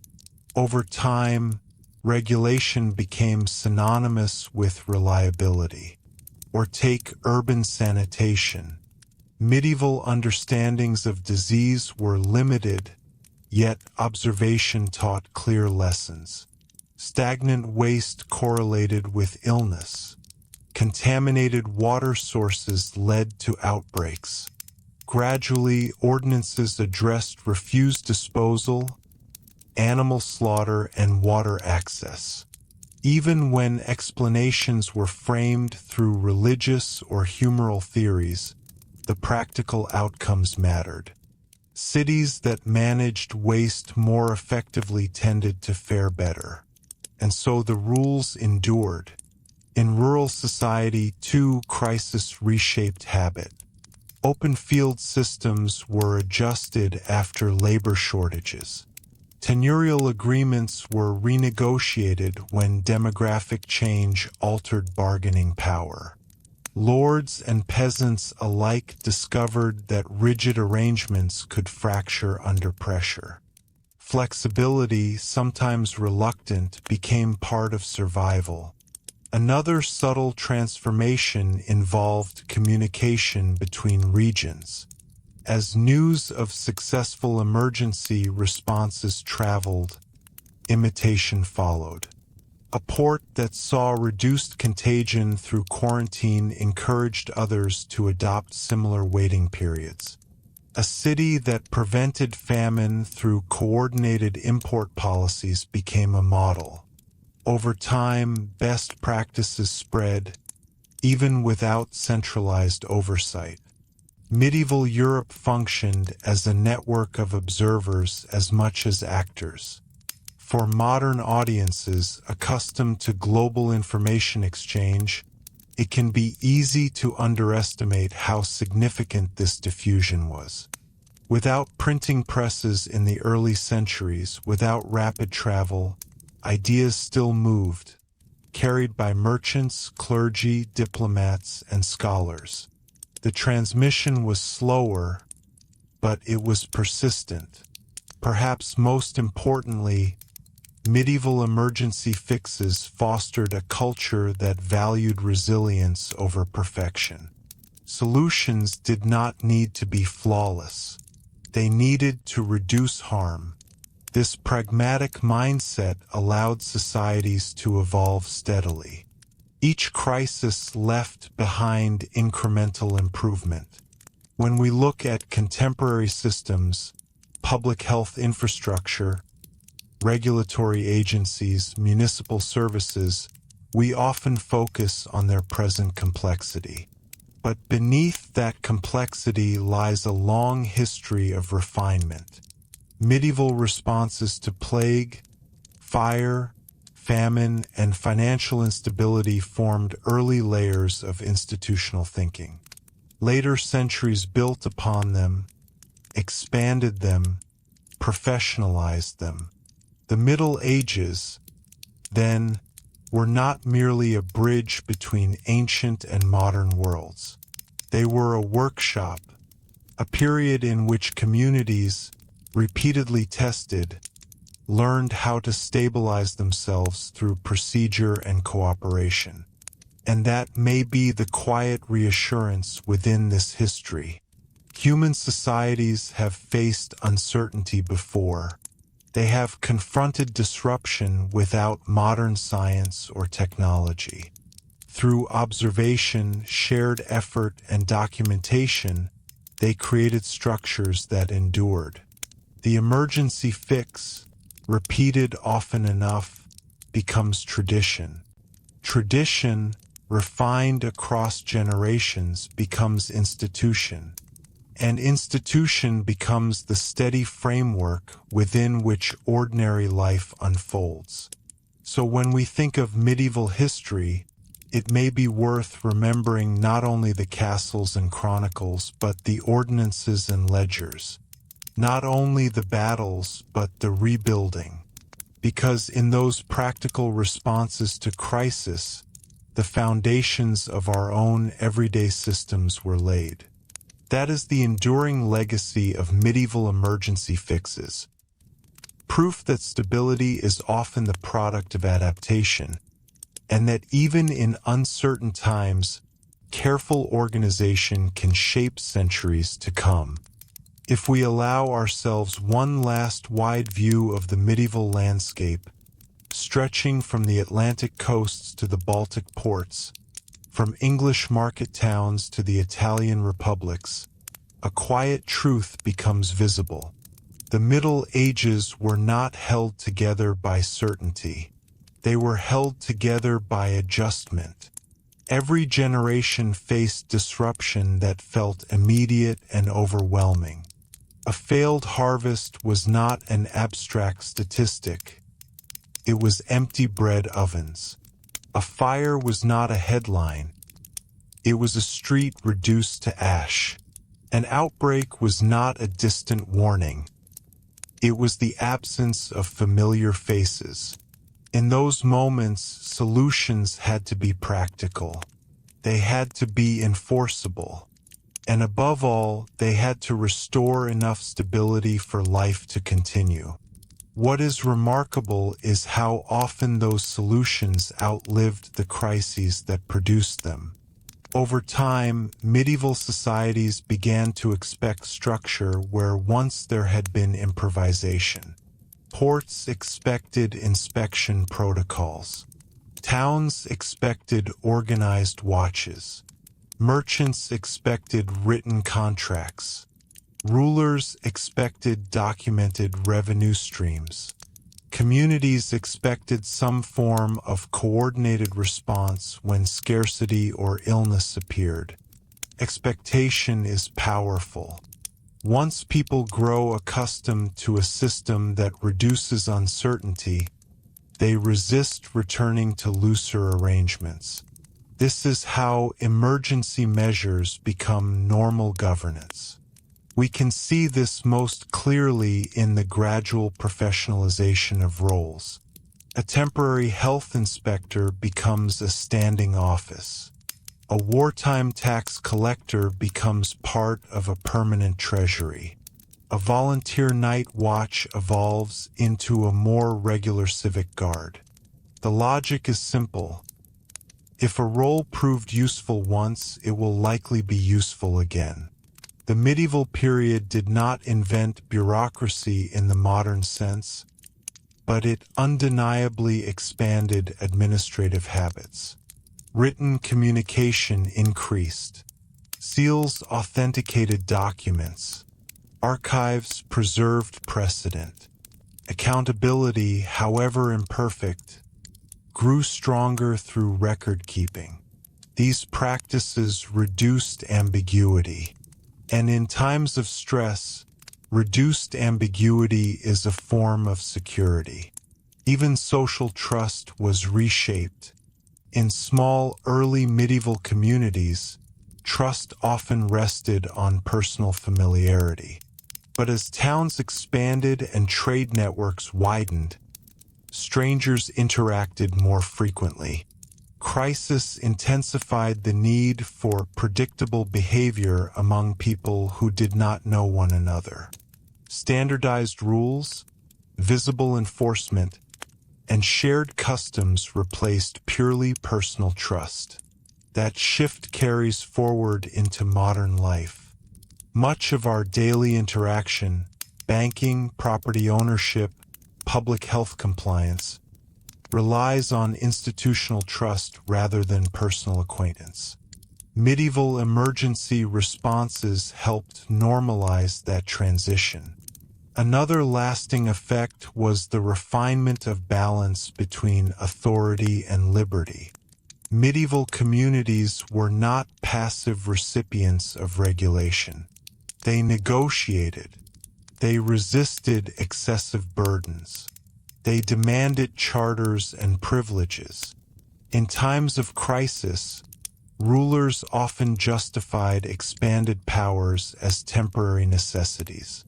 Whether those powers receded afterward varied by region and circumstance. Yet the dialogue itself between collective safety and individual freedom became embedded in political culture. That conversation continues today, particularly in democratic societies that trace institutional ancestry to medieval precedents.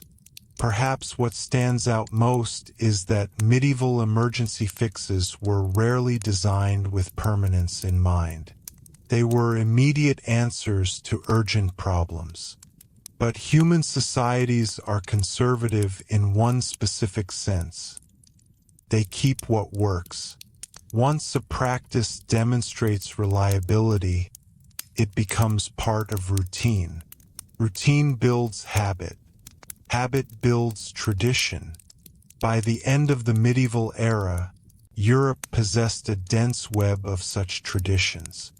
Organized public health measures, standardized commercial practices, regulated urban infrastructure, structured systems of taxation and documentation, cooperative guild networks, legal codification. These were not signs of stagnation. They were signs of cumulative learning. And that may be the most important insight to carry forward. The Middle Ages remind us that progress often comes not from sweeping reinvention, but from careful refinement, from noticing patterns, from correcting weaknesses, from institutionalizing what reduces harm. When we consider how our own societies respond to uncertainty, how we rely on documented procedures, coordinated agencies, and shared standards, we are participating in a legacy shaped centuries ago. The forms have changed. The scale has expanded. But the underlying principle remains familiar. In the end, medieval emergency fixes reveal something steady about human resilience. Faced with instability, communities can fragment, or they can organize. The medieval world chose again and again to organize, to write rules, to assign roles, to build systems sturdy enough to withstand the next disruption. The castles may stand as the visible symbols of the era, but the invisible inheritance, the habits of preparedness, documentation, and cooperation, may be even more enduring. And that is the quiet conclusion of this story. What began as temporary safeguards in moments of fear became the steady architecture of ordinary life. Medieval emergency fixes did not simply solve immediate problems. They shaped the way societies would face problems for centuries to come. As we reach the true end of this journey, it helps to imagine a medieval town at dusk. The market stalls are closing. A bell rings from a church tower, marking the hour. Gates at the edge of the walls are secured for the night. A watchman begins his rounds. In a harbor city, a ship sits anchored offshore, waiting out its mandated isolation period before unloading its cargo. In a council chamber, a clerk carefully copies an ordinance into a ledger that will be stored for future reference. None of these scenes feel dramatic, and yet each one represents the legacy of an earlier emergency. The curfew bell exists because disorder once threatened the streets. The gate protocol exists because invasion or unrest once exposed vulnerability. The quarantine order exists because disease once arrived without warning. The written ordinance exists because confusion once created conflict. What makes the medieval world so significant is not that it eliminated crisis. It did not, but it increasingly refused to face crisis unprepared. Over generations, this refusal reshaped the texture of daily life. Preparedness became habitual. People grew accustomed to rules designed not only for the present moment but for the possibility of disruption. Storage facilities were maintained. Records were updated. Offices were staffed. Systems were kept in readiness even during calm. This continuity built something more powerful than any single reform: institutional memory. Medieval communities remembered what had failed and what had succeeded. They adjusted ordinances after fires spread too quickly. They refined quarantine periods after outbreaks persisted. They revised tax systems after revenue proved insufficient. Trial and error was not random, it was cumulative. And because these lessons were written down, copied, and preserved, they could outlast the individuals who first implemented them. A council member might pass away, but the regulation he helped establish remained in the archive. A merchant might retire, but the credit practices he relied upon were taught to apprentices. The durability of documentation ensured that solutions could survive personal loss. For modern viewers, this may feel strikingly familiar. We rely on written policy manuals, legal codes, building standards, and public health guidelines. We expect continuity beyond the lifespan of any single official. That expectation of system over personality was strengthened in the medieval centuries when crisis revealed the limits of improvisation. There is also something deeply human in this pattern. Medieval people like us wanted predictability. They wanted to know that tomorrow would resemble today closely enough to plan for it. Emergencies threatened that predictability, so they built structures to restore it. The structures were sometimes modest: a standardized market scale, a designated quarantine island, a reinforced bridge. Other times they were expansive: a permanent treasury office, a charter defining municipal autonomy, a network of merchant courts spanning regions. But whether small or large, they shared a common origin in necessity. It is easy to underestimate how transformative necessity can be. When survival is at stake, societies become inventive. They experiment more rapidly. They accept adjustments that might otherwise seem intrusive. Over time, what begins as reluctant adaptation can become valued tradition. By the end of the medieval period, Europe was not a continent free of danger. Yet it was a continent layered with systems designed to manage danger. Public health boards stood ready. Urban regulations were codified. Trade was supported by legal and financial frameworks. Governance operated increasingly through documentation rather than impulse. And these layers did not vanish with the arrival of the Renaissance or the early modern state. They formed the foundation upon which later institutions were built. Modern bureaucracies, financial systems, and regulatory agencies did not appear from nowhere. They expanded upon medieval precedents shaped in response to fire, famine, war, and disease. So when we reflect on how we do things forever, it becomes clear that permanence is often accidental. Medieval emergency fixes were never intended to define centuries. They were intended to solve immediate problems. Yet because they worked, because they reduced uncertainty and stabilized communities, they endured. History often highlights moments of dramatic change. But just as important are the quiet adjustments that accumulate across generations.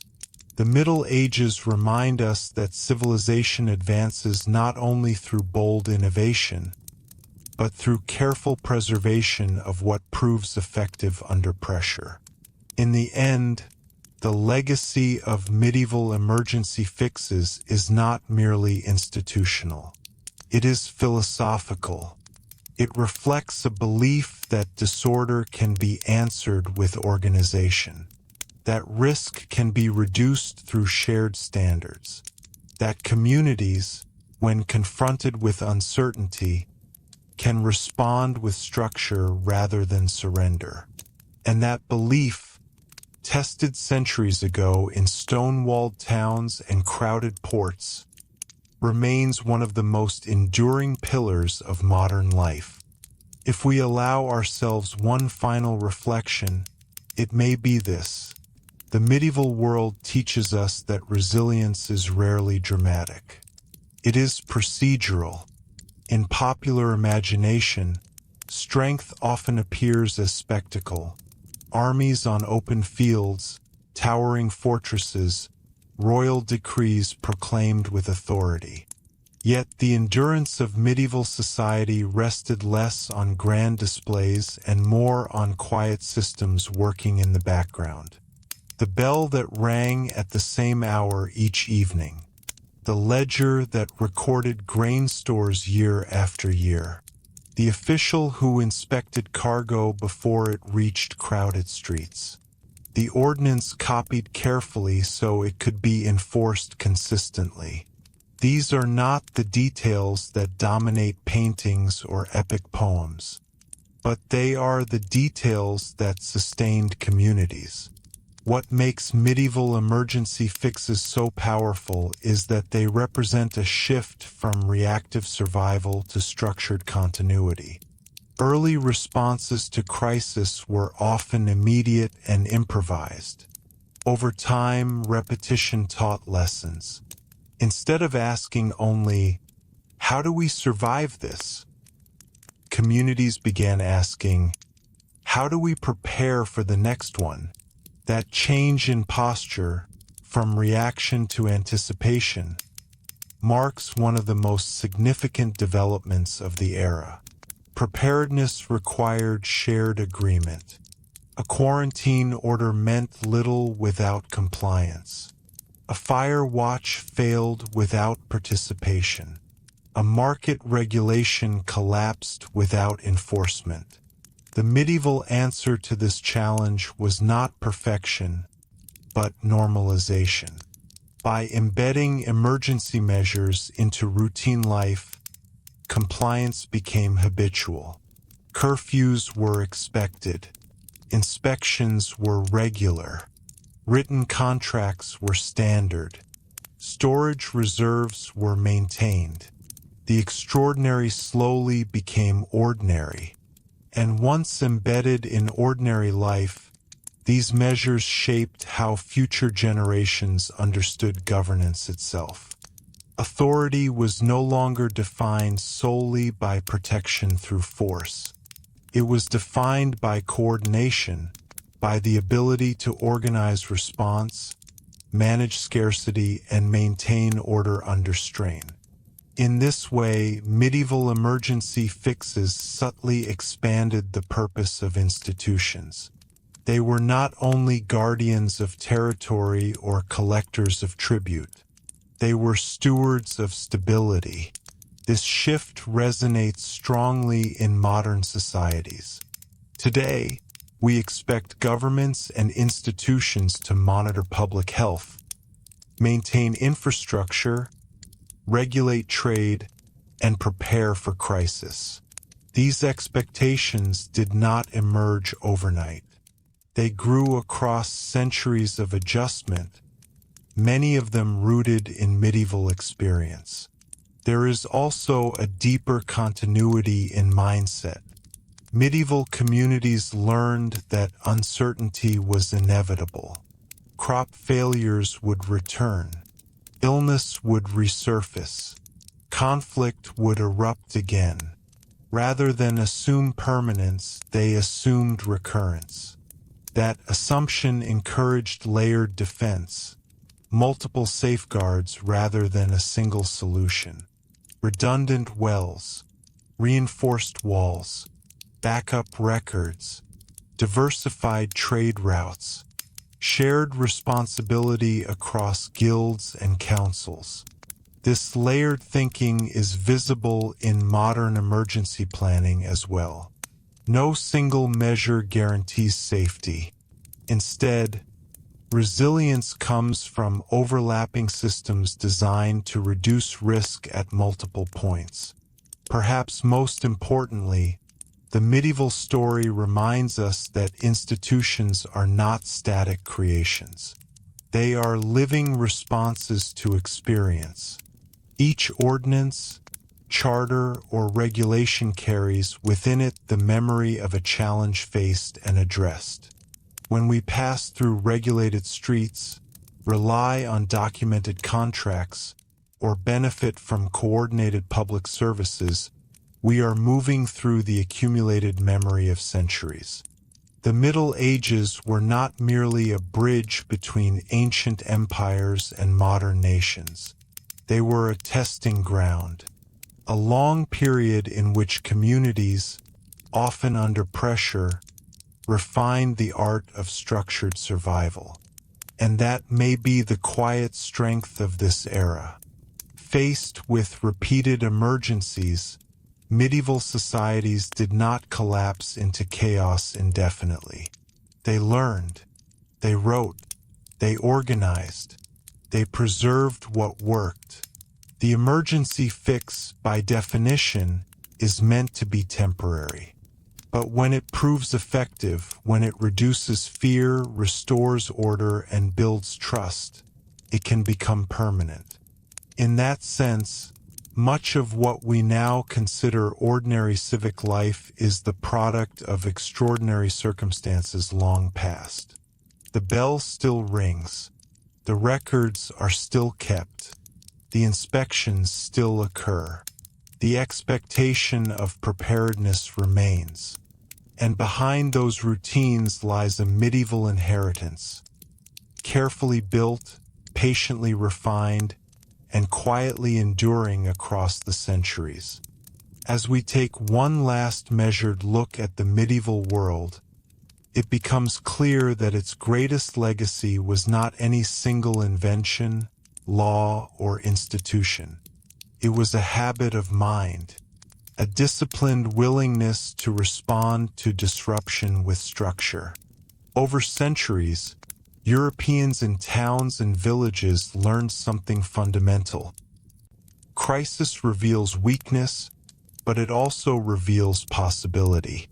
When plague exposed the dangers of unchecked movement, they experimented with controlled isolation. When fire exposed the fragility of timber cities, they experimented with building rules. When famine exposed the volatility of markets, they experimented with oversight and storage. When war exposed fiscal limits, they experimented with taxation systems and public credit. Each experiment was grounded in necessity. None were designed to signal progress in a modern sense. Yet, through repetition, those experiments accumulated into durable frameworks. One of the most significant outcomes was the embedding of accountability into public life. As offices became more permanent and records more systematic, it grew easier to evaluate performance. Did the grain reserves hold? Did tax revenue match expectation? Did quarantine measures reduce contagion? Documentation made such questions possible. This, in turn, shaped political culture. Even in societies that were far from democratic, rulers increasingly operated within recorded parameters. Promises were written, obligations were specified, precedents were preserved. The presence of records did not eliminate abuse or conflict, but it constrained them more than in earlier centuries when authority rested more heavily on personal memory and force. The medieval embrace of documentation was not born from abstract love of order. It was forged in the unpredictability of lived experience. When storms sank ships or harvests failed, having clear accounts and agreements reduced secondary chaos. It stabilized relationships when trust was strained. Another lasting transformation involved specialization. As emergency responses became more complex, roles became more defined. Health officials, treasury clerks, port inspectors, and guild wardens emerged with clearer responsibilities. Specialization improved efficiency and consistency. Once communities recognized the benefit of defined roles, those roles rarely disappeared. Specialization also encouraged training. Knowledge had to be transmitted. Young clerks learned record-keeping techniques. Apprentices studied trade regulations. Legal scholars interpreted expanding bodies of law. Education, once limited largely to religious institutions, increasingly served administrative needs. Universities flourished partly because societies required individuals capable of managing complexity. This interplay between crisis, specialization, and education helped propel Europe toward a more organized civic culture by the close of the medieval era. It is also worth acknowledging that medieval emergency fixes were not uniform across the continent.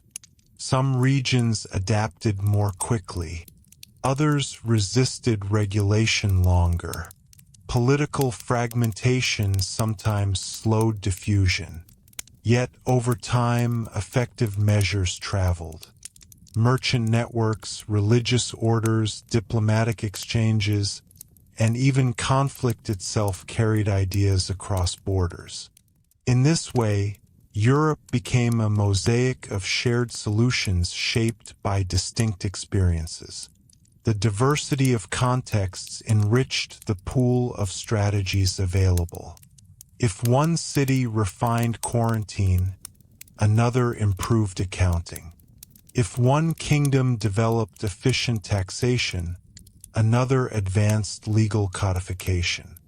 Gradually, these innovations influenced one another. For modern observers, the lesson is subtle but powerful. Institutional strength is cumulative and collaborative. It rarely emerges from isolation. The medieval world, though divided by language and politics, was connected by shared challenges. Those shared challenges fostered shared learning. When we examine the foundations of contemporary civic life, public health systems, regulatory frameworks, municipal governance, structured finance, we find layers of adaptation extending back centuries.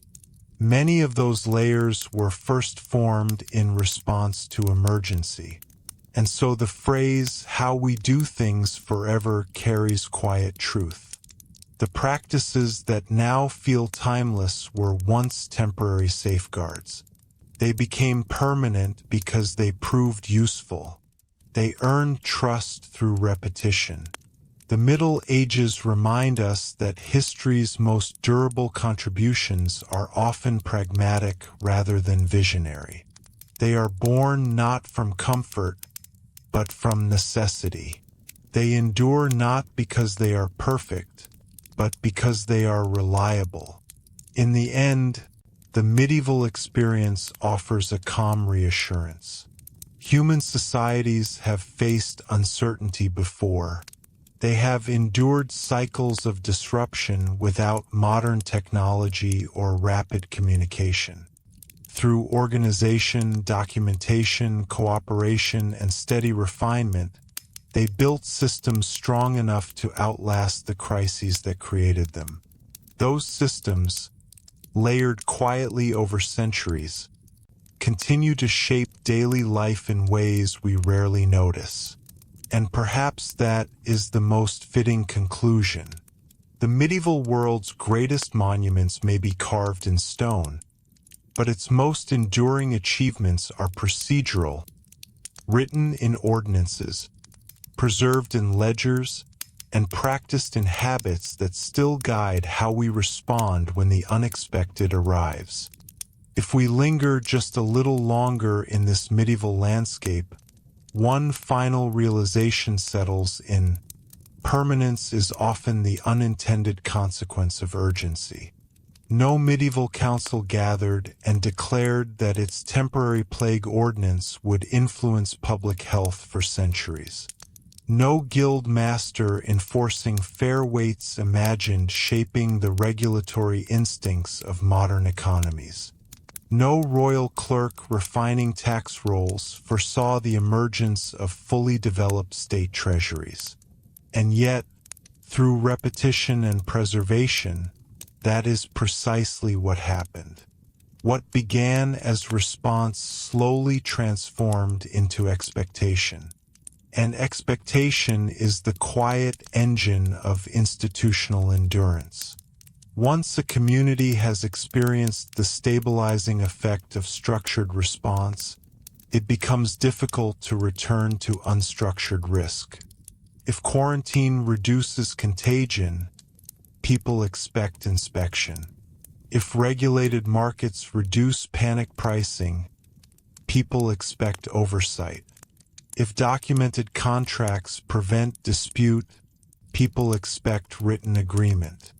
Each successful response raises the baseline of what feels normal. This gradual elevation of expectations reshaped medieval society from within. In earlier centuries, much of life depended on personal relationships and localized customs. But as towns expanded and trade networks stretched farther, reliance on personal familiarity became insufficient. Emergencies accelerated this shift. Crisis exposed the limits of purely informal arrangements. And so, layer by layer, systems of broader coordination replaced them. Written law began to supplement oral tradition. Official seals supplemented verbal promises. Public offices supplemented ad hoc leadership. These were not dramatic revolutions. They were adjustments made under pressure. Pressure clarifies priorities. When survival is at stake, inefficiencies become intolerable. Ambiguities become dangerous. Delays become costly. Medieval societies learned to streamline procedures in moments when hesitation carried consequences. Over time, this discipline seeped into ordinary governance. It shaped the cadence of civic life. Town bells did more than call people to worship. They structured time. Ordinances did more than restrict behavior. They defined shared responsibility. Guild statutes did more than protect trades. They created mutual insurance networks in an unpredictable world.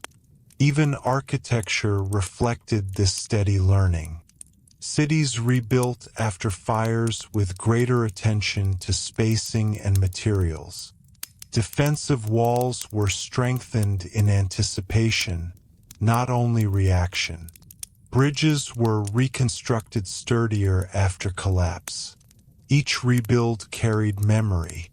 That memory, transmitted through record and practice, accumulated into culture. For modern viewers in countries shaped by inherited legal and civic traditions, this continuity is especially striking. When we encounter building codes, food safety standards, financial audits, and public health advisories, we are witnessing centuries of layered adaptation. The language may be contemporary, the administrative scale may be global, but the instinct behind them, reduce risk through structure, echoes medieval reasoning. It is important not to romanticize this process. Medieval emergency fixes were sometimes unevenly enforced.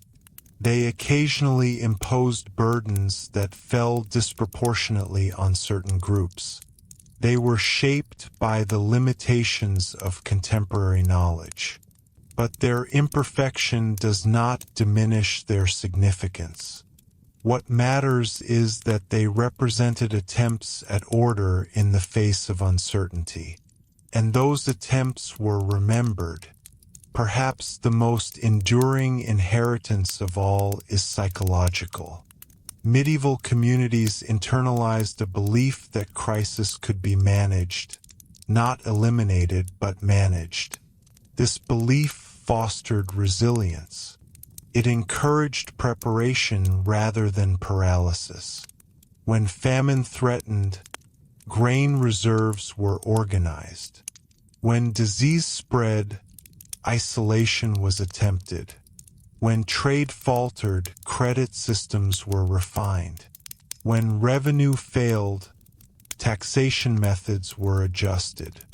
In each case, the response was structured effort rather than resignation.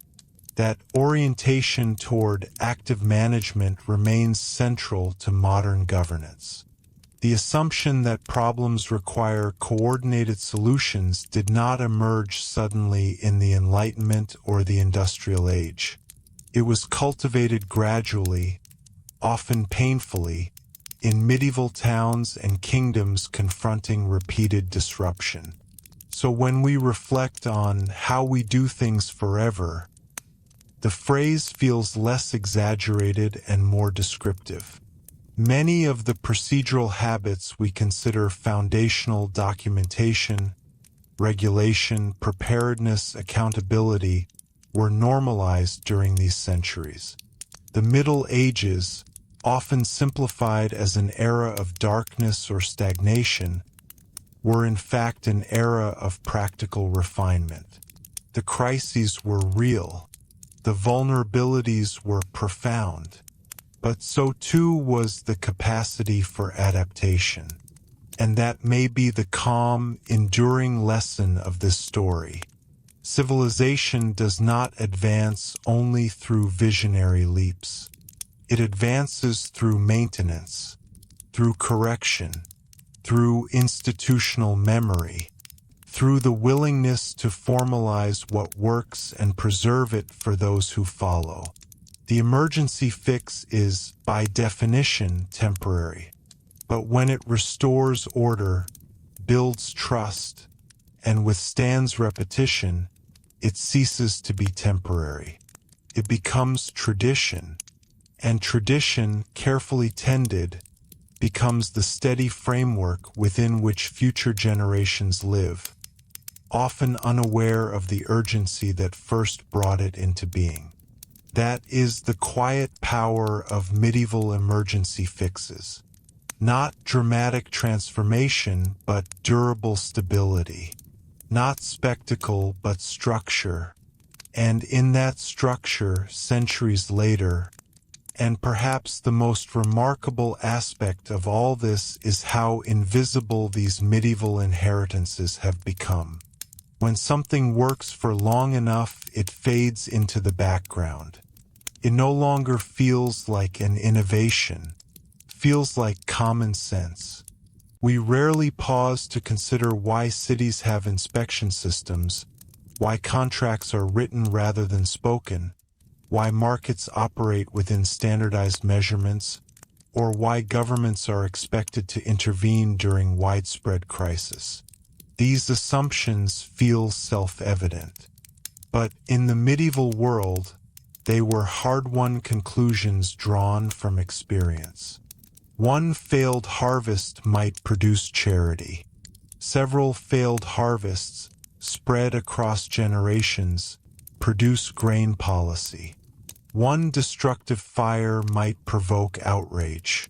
Repeated fires produce building codes. One outbreak might inspire fear. Recurring outbreaks produce health boards. Repetition transforms reaction into routine. The medieval period offered ample repetition. Across Europe, communities encountered similar pressures at different times.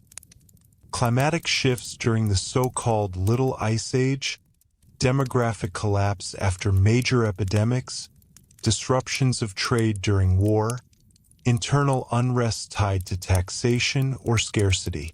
These were not isolated events. They formed a pattern, and patterns encourage systems. Systems, once established, begin shaping behavior even when crisis is absent. Merchants accustomed to reliable credit expand trade further. Builders accustomed to regulations design with safety in mind from the outset. Administrators accustomed to documentation gather information proactively rather than retroactively. The emergency mindset slowly becomes a governance mindset. And this shift did something subtle but profound. It made medieval societies more predictable. Predictability does not eliminate risk, but it reduces the chaos surrounding risk. A predictable quarantine period allows merchants to plan. A predictable tax schedule allows estates to budget.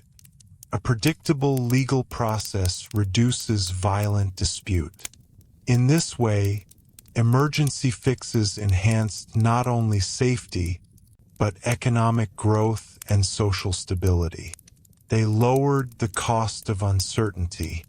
For modern audiences in stable democracies and advanced economies, that lowering of uncertainty is easy to overlook.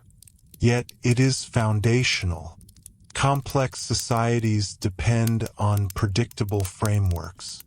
Without them, scale becomes impossible. The medieval centuries were, in many respects, the era when Europe learned how to scale stability. Not perfectly, not evenly, but steadily. Local councils became more competent at record-keeping. Regional authorities became more skilled at coordinating response. Commercial networks became more sophisticated in managing risk. Religious and civic institutions learned to collaborate during hardship. These developments were rarely synchronized, yet they reinforced one another. A city with effective health oversight attracted trade. A kingdom with reliable taxation could fund infrastructure. A region with standardized commercial law fostered wider markets. Layer upon layer, emergency-borne systems intertwined. And there is another dimension worth acknowledging: memory across borders. When a particular strategy succeeded in one place, others noticed. The spread of quarantine protocols from Italian ports to broader European practice is a clear example. So too is the diffusion of accounting techniques from merchant republics into royal administrations. Success, even in a fragmented continent, did not remain isolated.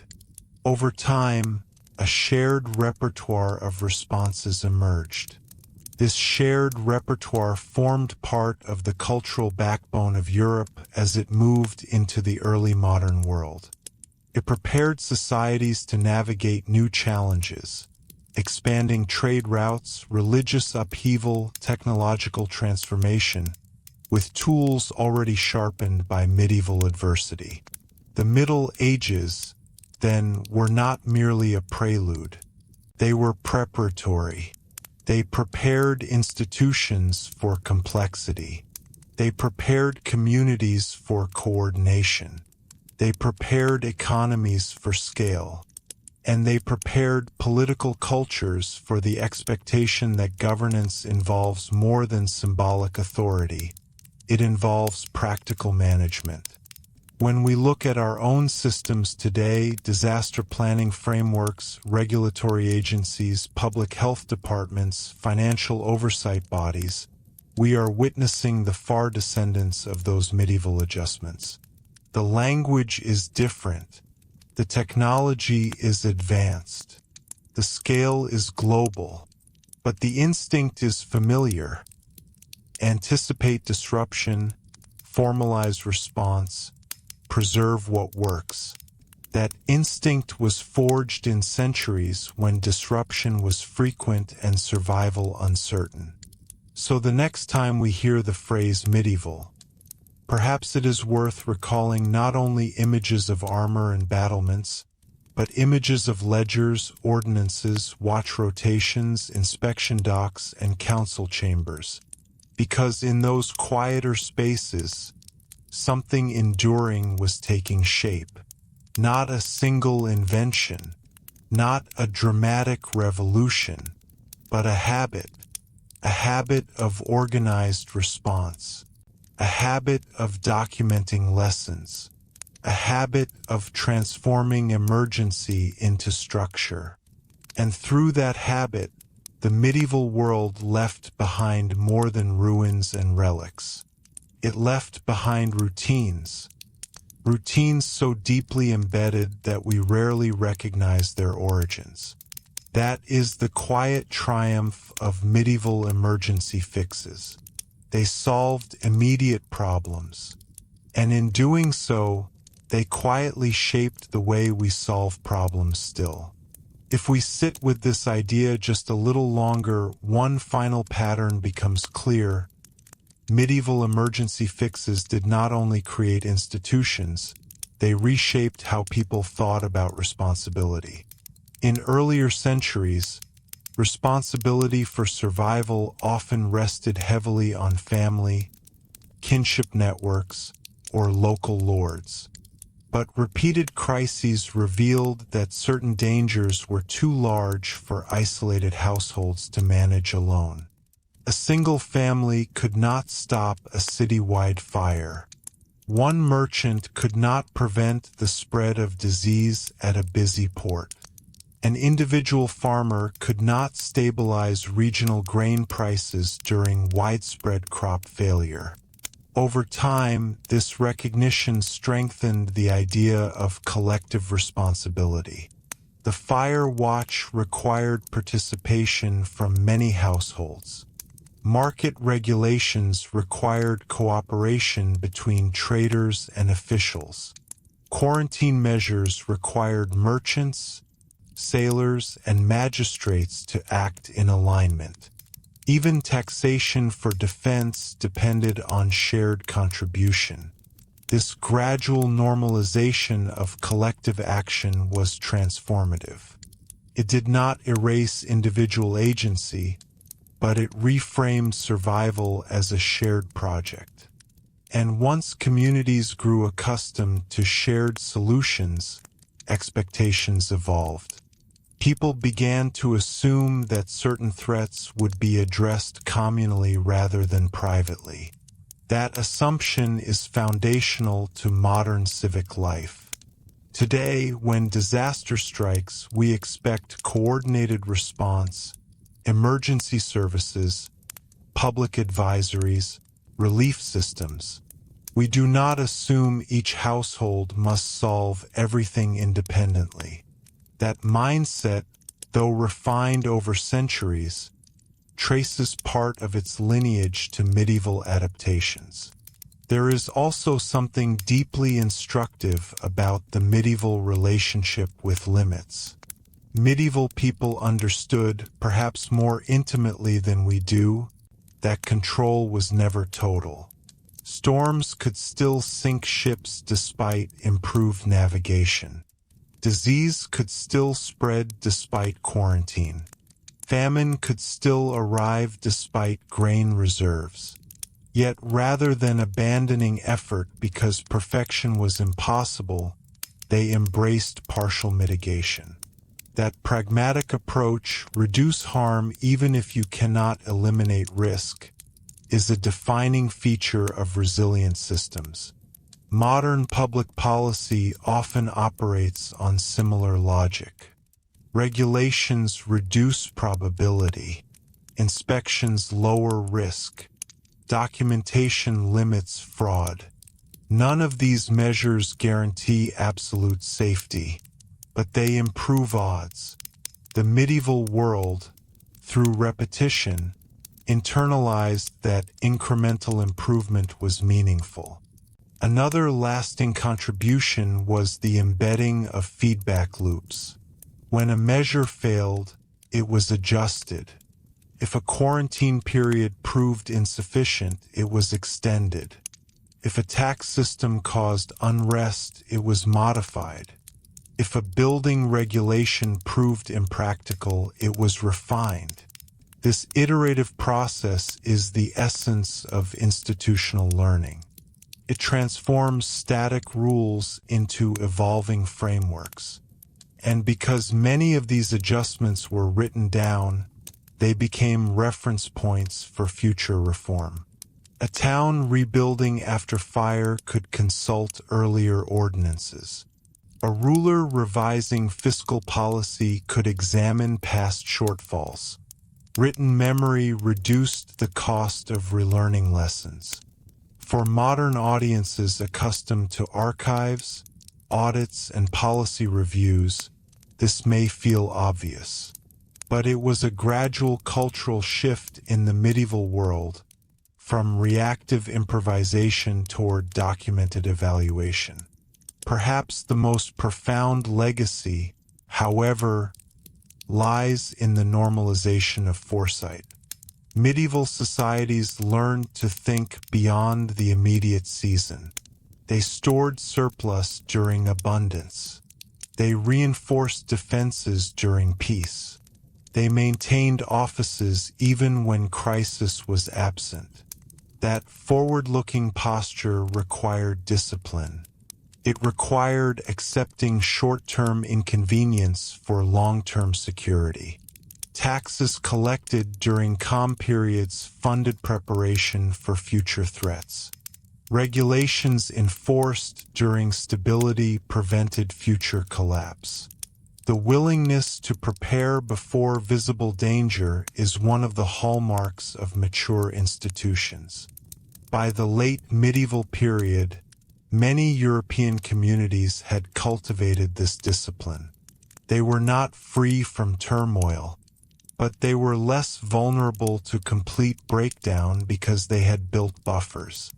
Buffers in grain reserves, buffers in financial credit systems, buffers in legal documentation, buffers in urban planning. Each buffer represented memory translated into structure, and that translation from experience to system is the quiet engine of civilization. When we reflect on how we do things forever, what we are really observing is the survival of effective buffers. Practices that proved stabilizing were preserved. Practices that failed were altered or abandoned. Over centuries, this selection process left behind a dense network of reliable habits. The Middle Ages were not a static pause between ancient and modern eras. They were a long workshop of resilience, where communities tested responses against reality and kept what endured. The castles may have crumbled in places. Dynasties may have shifted. Borders may have moved. But the habits of structured response, quarantine, regulation, documentation, shared responsibility, preparation, persisted. And in those habits, refined quietly across generations, we can still see the medieval imprint on our own world. That is the enduring story of medieval emergency fixes. Not temporary patches, but the patient construction of continuity. As we bring this exploration to its final moments, it becomes clear that the true legacy of medieval emergency fixes lies not in any single reform, but in the quiet standardization of caution. Caution, in the medieval sense, did not mean fearfulness. It meant awareness, an understanding that prosperity could be interrupted, that order required maintenance, that vulnerability was not weakness, but reality. Over time, this awareness reshaped civic culture. Medieval towns learned that preparedness was less costly than reconstruction. It was easier to maintain a watch than to rebuild after riot. Easier to inspect cargo than to bury the consequences of contagion. Easier to store grain in surplus than to suppress unrest during scarcity. These calculations were not theoretical. They were learned through loss, and once learned, they hardened into practice. We often think of institutional development as the result of philosophical vision or political revolution. But the medieval experience suggests something quieter. Institutions grow because communities grow tired of repeating preventable disasters. When a fire destroys a district once, grief dominates. When it happens twice, questions begin. By the third time, regulation follows. That pattern, experience, reflection, reform, echoed across centuries. It influenced not only governance, but architecture, commerce, agriculture, and even social expectation. The assumption that authorities would post ordinances publicly. The assumption that contracts would be witnessed and sealed. The assumption that dangerous goods would be regulated. The assumption that infrastructure would be inspected. Assumptions become culture, and culture becomes continuity. For viewers today in societies shaped by inherited legal and civic traditions, this continuity can feel almost invisible. It is embedded in daily life. We do not question why there are health departments, zoning laws, treasury offices, maritime codes, or inspection regimes. They seem inevitable, but they were not inevitable.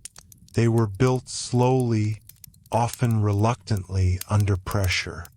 The medieval period did not invent complexity, but it learned to manage it. As trade networks expanded, as urban populations grew, as political systems layered upon one another, complexity increased.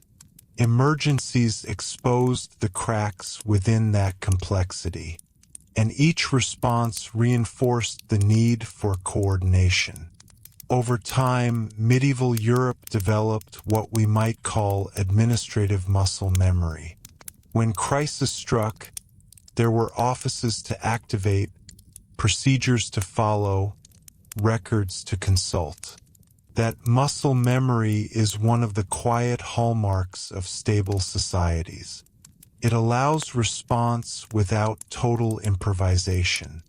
It reduces panic, preserves trust, and trust, perhaps more than any ordinance or ledger, is the true inheritance of these emergency fixes. Trust that markets operate within rules. Trust that public measures have precedent.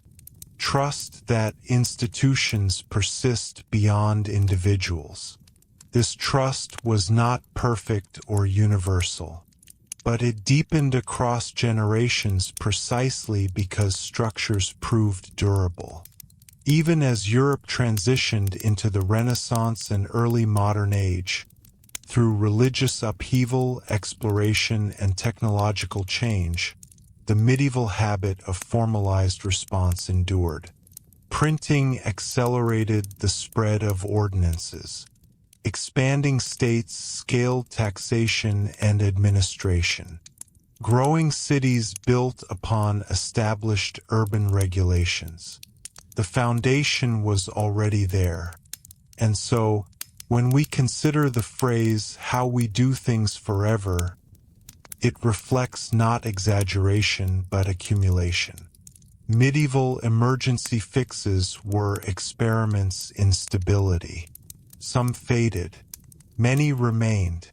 Those that remained did so because they solved recurring problems. And recurring problems demand recurring solutions. The people of the Middle Ages did not see themselves as architects of permanence. They were responding to the urgency of their own time. Yet, through repetition and documentation, their responses outlived them. That is the quiet power of structured adaptation. It outlasts crisis. It outlasts individuals. Sometimes it outlasts centuries. And in the steady rhythm of inspections, ordinances, documentation, shared responsibility, and preparedness, we can still hear the echo of medieval towns adjusting to uncertainty and choosing structure over chaos. That choice, repeated across generations, is perhaps the most enduring medieval inheritance of all. If we step back for one final, unhurried reflection, the medieval story reveals something quietly profound about how civilizations endure. They do not survive because they avoid crisis. They survive because they learn to ritualize response. Over time, what begins as improvisation becomes procedure. Procedure becomes routine. Routine becomes culture. In the medieval world, crisis was frequent enough that response itself had to be standardized. A port did not debate from scratch whether to isolate a suspicious vessel. A town did not reinvent fire precautions after each blaze. A council did not renegotiate the logic of grain storage every time the harvest faltered. Systems were created precisely to avoid starting over. That avoidance of starting over is one of the clearest markers of institutional maturity. It reduces the cognitive burden of crisis, prevents panic from overwhelming action, preserves memory when individuals pass away or leadership changes. And medieval societies, over centuries, became adept at building that memory into structure. Consider again the simple municipal ledger. It recorded taxes, expenditures, regulations, fines, repairs, inventories. On the surface, it was paperwork, but in practice, it was continuity. It ensured that when one generation of officials stepped aside, the next inherited not only authority but knowledge. Knowledge of what had failed, knowledge of what had worked, knowledge of what to attempt first when danger returned. This archival instinct strengthened resilience in ways that are easy to underestimate. Without records, every crisis feels unprecedented. With records, it becomes part of a pattern. Patterns can be managed. This mindset slowly altered the medieval conception of time. Instead of viewing each disruption as isolated, communities increasingly saw cycles: harvest variability, seasonal illness, periodic conflict. Recognizing cycles allowed for preparation. Preparation, in turn, required foresight and discipline. It meant allocating resources not only for present comfort, but for future uncertainty. It meant accepting regulation during calm to avoid catastrophe later. That discipline became embedded in governance. And governance, shaped by repeated trial, gained credibility when it demonstrated consistency. For audiences today, particularly in countries that value institutional reliability, this medieval progression feels surprisingly modern. We expect agencies to have contingency plans. We expect documented protocols. We expect leaders to reference precedent. Those expectations were not born in a single constitutional moment. They emerged gradually, often under duress. The Middle Ages, despite their fragmentation and hardship, were a training ground for these habits. They were centuries in which communities confronted the limits of informal custom and moved steadily toward formalized systems. Not because philosophy demanded it, but because survival did. It is also worth noting that medieval emergency fixes fostered a subtle balance between flexibility and rigidity. Rules were written, but they were also revised. Offices were established, but their powers evolved. Systems endured not because they were unchanging, but because they were adaptable. That adaptability is perhaps the deepest mark of resilience. A quarantine period could be lengthened. A tax rate could be adjusted. A building ordinance could be amended. The presence of structure made revision possible. Without structure, revision becomes chaos. And so, over centuries, medieval societies cultivated both stability and adaptability, two qualities often seen as opposites, yet essential together. By the time Europe moved beyond the medieval era, it did so carrying a toolkit refined by adversity. That toolkit included documentation, regulation, shared responsibility, public oversight, fiscal organization, and coordinated response. These tools were not glamorous, but they were durable. They allowed societies to scale, to trade more widely, to govern more complex populations, to respond more effectively to recurring threats. And they continue to echo in the background of modern civic life. When we see standardized procedures, coordinated public health efforts, regulated marketplaces, or emergency planning frameworks, we are witnessing distant descendants of medieval improvisations that proved too useful to discard. The medieval emergency fix was never meant to define the future. Yet through repetition, preservation, and trust, many of them did. And that is perhaps the most fitting closing thought. Civilizations are not sustained only by visionaries or conquerors. They are sustained by careful administrators, practical merchants, attentive builders, and communities willing to turn hard lessons into lasting habits. The Middle Ages, often remembered for their turbulence, quietly mastered that art. They turned urgency into order. They turned reaction into routine. They turned emergency into endurance. And in doing so, they helped shape not just their own survival, but the steady, procedural world we still inhabit today. If we allow ourselves one final, steady look at the medieval world, what emerges is not a portrait of chaos, but of calibration. Calibration is a quiet word. It suggests adjustment rather than upheaval. It implies that when something goes wrong, the solution is not to abandon the system entirely, but to refine it. That is precisely what medieval societies learned to do under pressure. Every crisis became a test. Did the walls hold?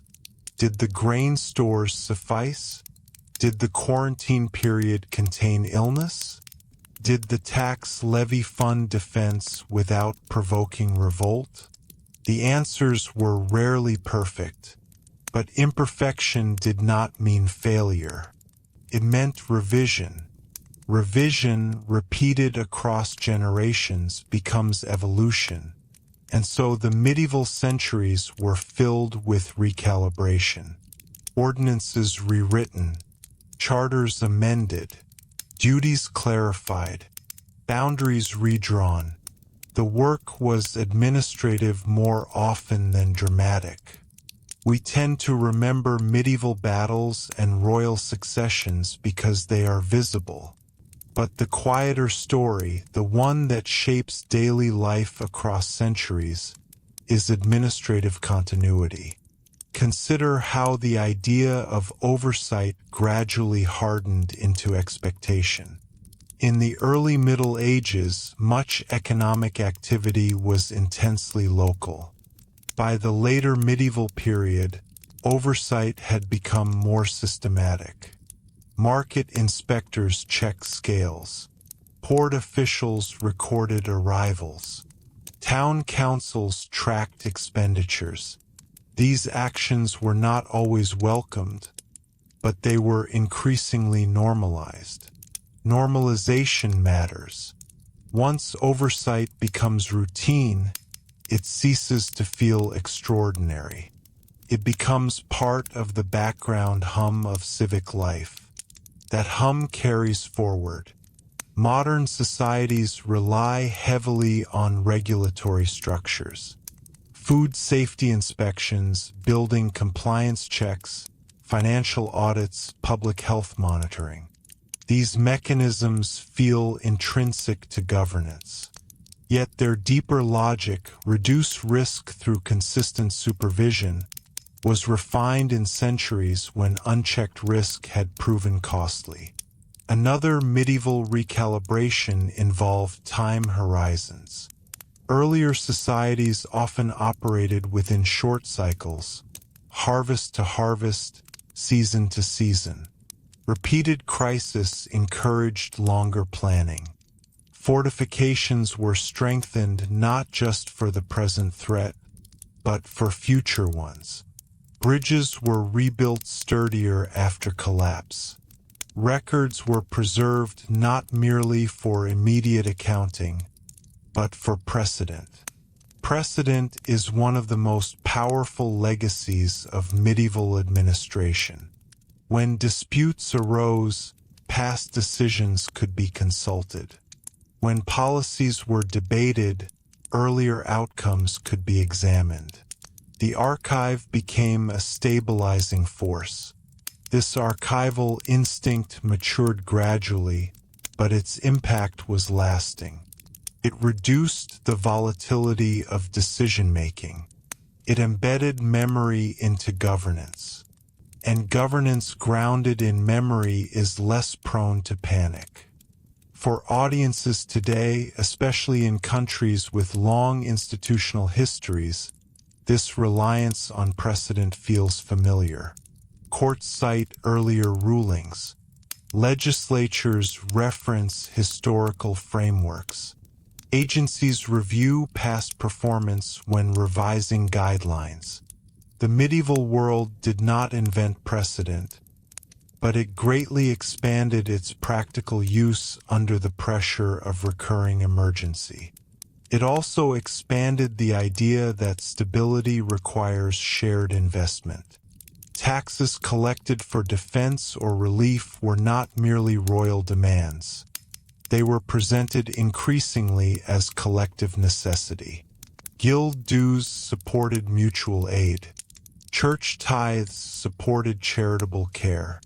Municipal funds maintained infrastructure.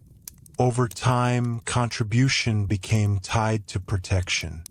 This relationship between contribution and stability shaped political expectation.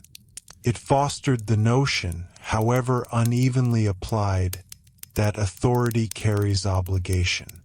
That notion, refined over centuries, would influence later constitutional thinking. It is important not to romanticize this process. Medieval emergency fixes did not create equality. They did not eliminate conflict. They did not end suffering. But they did build layers of structure, layers that absorbed shock, layers that transmitted knowledge, layers that made complete collapse less likely with each generation. And perhaps this is the most important takeaway. Civilization is not the absence of crisis. It is the presence of organized response. The Middle Ages were an era of frequent disruption, yet they were also an era of accumulating order. Each ordinance, each ledger, each charter, each regulation added another thread to a web of stability. Over time, that web grew denser. By the dawn of the early modern period, European societies possessed a far more intricate administrative fabric than they had centuries earlier. That fabric did not appear overnight. It was woven through repeated emergency adjustment. Today, when we move through regulated cities, rely on coordinated services, trust documented contracts, and expect structured response in times of crisis, we are inhabiting the long afterlife of that weaving. The medieval emergency fix was not glamorous. It was practical. It was sometimes imperfect, but it endured. And endurance, more than spectacle, is what shapes the world we recognize as stable. In the end, the Middle Ages leave us with a calm, enduring lesson. When communities choose to refine rather than retreat, to document rather than forget, to coordinate rather than fragment, even temporary measures can become permanent pillars. The crises fade, the systems remain, and in those systems, quietly operating day after day, the medieval imprint still lingers. Steady, procedural, and deeply woven into how we do things now.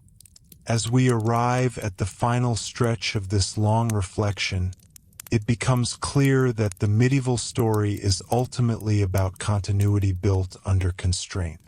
Constraint defined the era. Limited medical knowledge, limited communication speed, limited transportation efficiency, limited agricultural margin. Yet within those constraints, medieval societies developed increasingly reliable systems for absorbing shock. And that is the quiet triumph.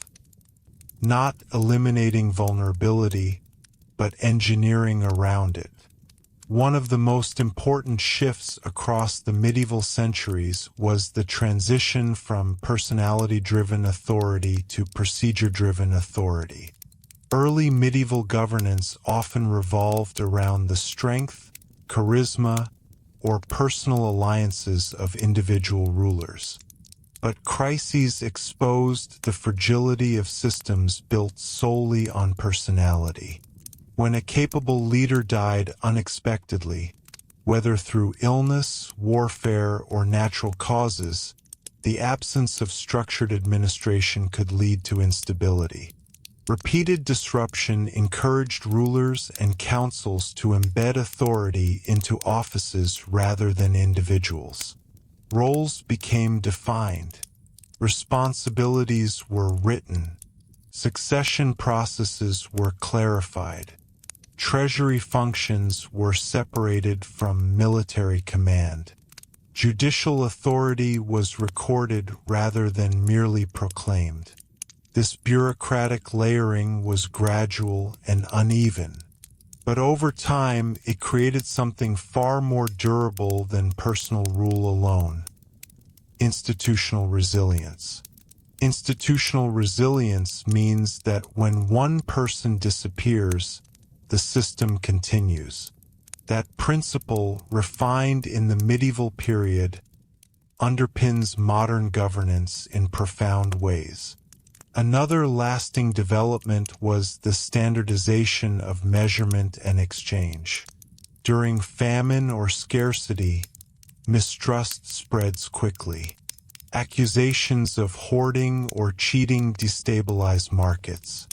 Medieval authorities recognized that reliable weights, measures, and coinage were not luxuries.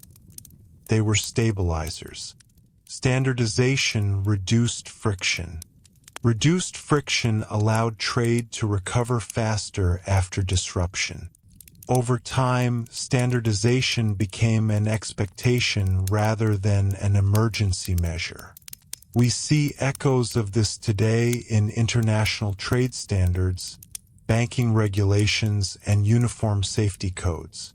Predictability fosters confidence.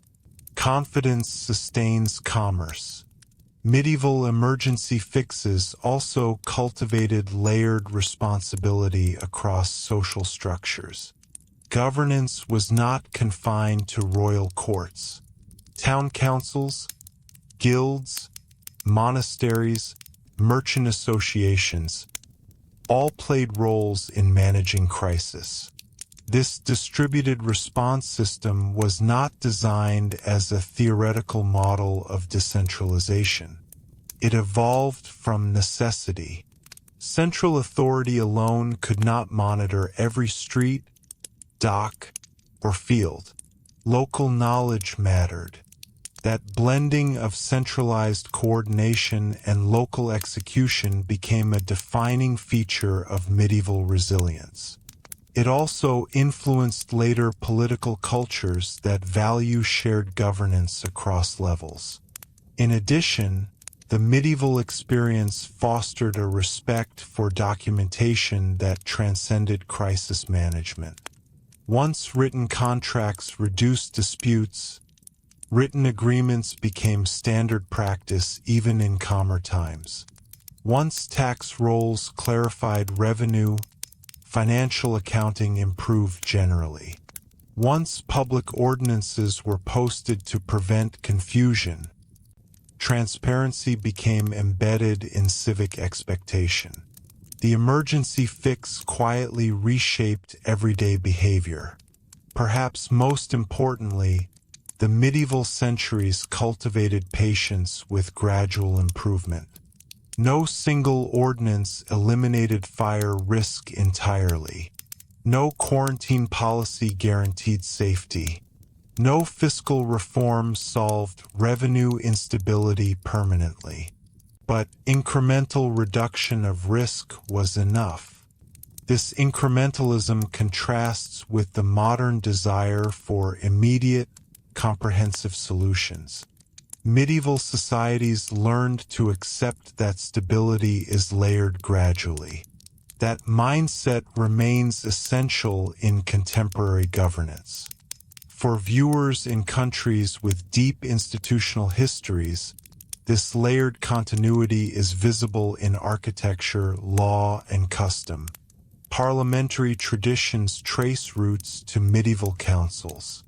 Municipal governance structures evolved from town charters. Legal precedent systems matured in medieval courts. What we now call tradition is often the preserved residue of emergency adaptation. The Middle Ages, often mischaracterized as stagnant, were in fact centuries of steady refinement. They did not eliminate crisis. They did not prevent hardship, but they reduced the likelihood that hardship would unravel everything. And that is a profound accomplishment. When we consider how modern societies respond to uncertainty through regulatory frameworks, coordinated agencies, public communication systems, we are participating in a lineage of structured response that stretches back to medieval experiments in stability. The emergency fix, repeated enough times, becomes the normal operating procedure. Normal operating procedures, repeated across generations, become institutional culture. Institutional culture, when trusted, becomes civilization's backbone. And that backbone, built quietly across the medieval centuries, still supports the complex societies of today. So perhaps the most fitting closing thought is this: the Middle Ages did not give us permanence through grand design. They gave us permanence through persistence, through writing things down, through refining what worked, through preparing for recurrence, through accepting that order must be maintained, not assumed. In the end, medieval emergency fixes were not temporary patches on a fragile world. They were the first careful stitches in a fabric of stability that continues to hold. As we ease into the final reflection, it's worth recognizing that the medieval achievement was not dramatic stability, but dependable continuity. Continuity is quieter than triumph. It does not announce itself with monuments or declarations. It reveals itself in repetition, in the fact that when a crisis returned, the response was already waiting. By the later Middle Ages, many European communities had internalized a fundamental lesson. Uncertainty is inevitable, but disorder is not. That distinction changed everything. When plague reappeared, there were inspection routines. When crops failed, there were distribution mechanisms. When conflict disrupted trade, there were credit systems capable of absorbing shock. When fire broke out, there were organized watches and ordinances guiding rebuilding. The presence of procedure did not eliminate tragedy, but it prevented complete systemic collapse. And systemic survival is what allows civilization to accumulate. It is tempting to view the Middle Ages as a long holding pattern between ancient empires and modern states. Yet in reality, it was during these centuries that Europe learned to institutionalize response at scale. Scale matters. A village can survive on personal trust. A sprawling trade network cannot. A small town can rely on memory. A large city requires records. A local dispute can be resolved informally. Regional commerce demands standardized law. Medieval crises accelerated this scaling process. As towns expanded and commerce intensified, the cost of improvisation increased. Mistakes in administration affected thousands rather than dozens. Ambiguity in taxation destabilized entire regions rather than isolated manors. Under pressure, medieval societies learned to formalize. Formalization is not glamorous. It is the slow writing of rules, the careful copying of precedents, the patient enforcement of standards. Yet formalization is the skeleton of durable systems. The medieval world gradually built that skeleton. In doing so, it also changed how communities perceive time.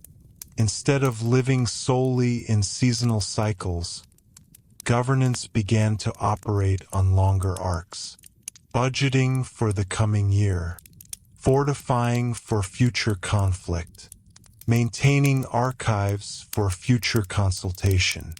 This long-view thinking is a hallmark of institutional maturity. It allows societies to invest in preparation rather than merely react to catastrophe. For modern viewers in the United States, the United Kingdom, Canada, Australia, nations deeply shaped by inherited administrative traditions, this long-view planning feels natural. But it was forged in centuries when preparation meant survival. There is also a subtle cultural shift embedded in these developments. Medieval emergency fixes encouraged a belief that structured cooperation was not merely helpful, but necessary. That belief underpins modern expectations of coordinated response in times of crisis. We assume that institutions will act. We assume there will be guidelines. We assume there will be communication. Those assumptions were not universal in earlier eras. They grew from repeated medieval experiences in which structured response proved more effective than scattered effort.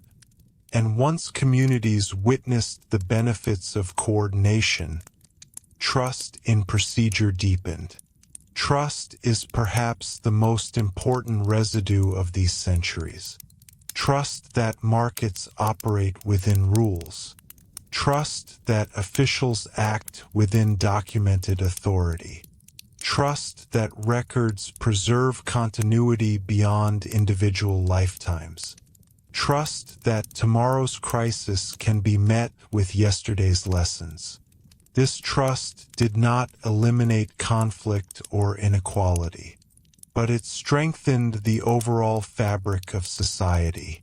By the dawn of the early modern period, Europe possessed not only castles and cathedrals, but archives and ordinances. Not only monarchs and knights, but clerks and inspectors. Not only tradition, but procedure. And procedure is what endures. It outlasts rulers. It outlasts disasters. It outlasts centuries. So when we speak of medieval emergency fixes becoming how we do things forever, the phrase is not poetic exaggeration. It reflects the reality that many of our most routine civic habits were shaped in response to recurring medieval disruption. Quarantine became public health infrastructure. Fire watch became municipal safety services. Grain regulation became economic oversight. Merchant courts became commercial law. Tax levies became structured fiscal systems. Written charters became constitutional foundations. Each began as response. Each endured because it worked well enough to be preserved. In the end, the medieval world offers a steady, reassuring lesson. Civilization is not defined by the absence of crisis. It is defined by the presence of memory, coordination, and refinement. The Middle Ages were a long apprenticeship in those skills. Through repetition, documentation, and shared responsibility, communities transformed emergency into structure, structure into habit, habit into tradition, and tradition into the durable framework of modern life. That is the quiet inheritance of medieval emergency fixes, not a single invention, but a mindset. A mindset that says, when uncertainty returns, we do not start from nothing. We begin with what we have learned, and we build from there. As we take our final, deliberate step away from the medieval world, one truth settles with quiet clarity. The greatest transformation of the era was not technological, nor purely political. It was procedural. Procedure is rarely celebrated. It does not inspire epic poetry or dramatic murals. Yet it determines whether a society weathers disruption or fractures under it. And across the medieval centuries, Europe slowly became a civilization of procedures. When we trace the arc from early medieval fragmentation to the comparatively structured administrations of the late Middle Ages, we see the steady accumulation of response mechanisms. Each plague wave refined quarantine. Each famine refined grain policy. Each destructive fire refined building codes. Each fiscal shortfall refined taxation and credit. This pattern of refinement produced what might be called institutional reflexes. By the later medieval period, when crisis emerged, there were established steps to follow. Officials did not need to invent entirely new frameworks each time. They activated existing ones. That activation is the essence of resilience. Resilience is not simply strength.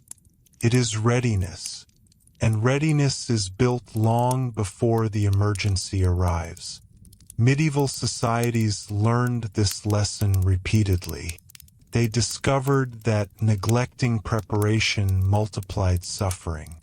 They learned that disorder thrives in ambiguity. They observed that documentation reduced confusion and conflict. And they internalized the value of maintaining systems even in calm seasons. This internalization reshaped governance at every level. Local councils adopted routine record-keeping. Guilds maintained mutual aid funds. Ports established inspection protocols. Monarchies expanded treasuries and chancery offices. Religious institutions organized charitable care with greater consistency.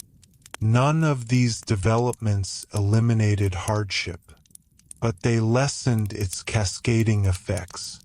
And that reduction of cascade, the prevention of one problem from triggering many others, is the hallmark of mature systems. Modern societies depend on precisely this principle. Fire codes prevent a single spark from destroying entire districts. Banking regulations prevent isolated failures from collapsing economies. Public health systems prevent localized outbreaks from becoming uncontrolled spread. The logic is identical to medieval adaptation. Build barriers against escalation.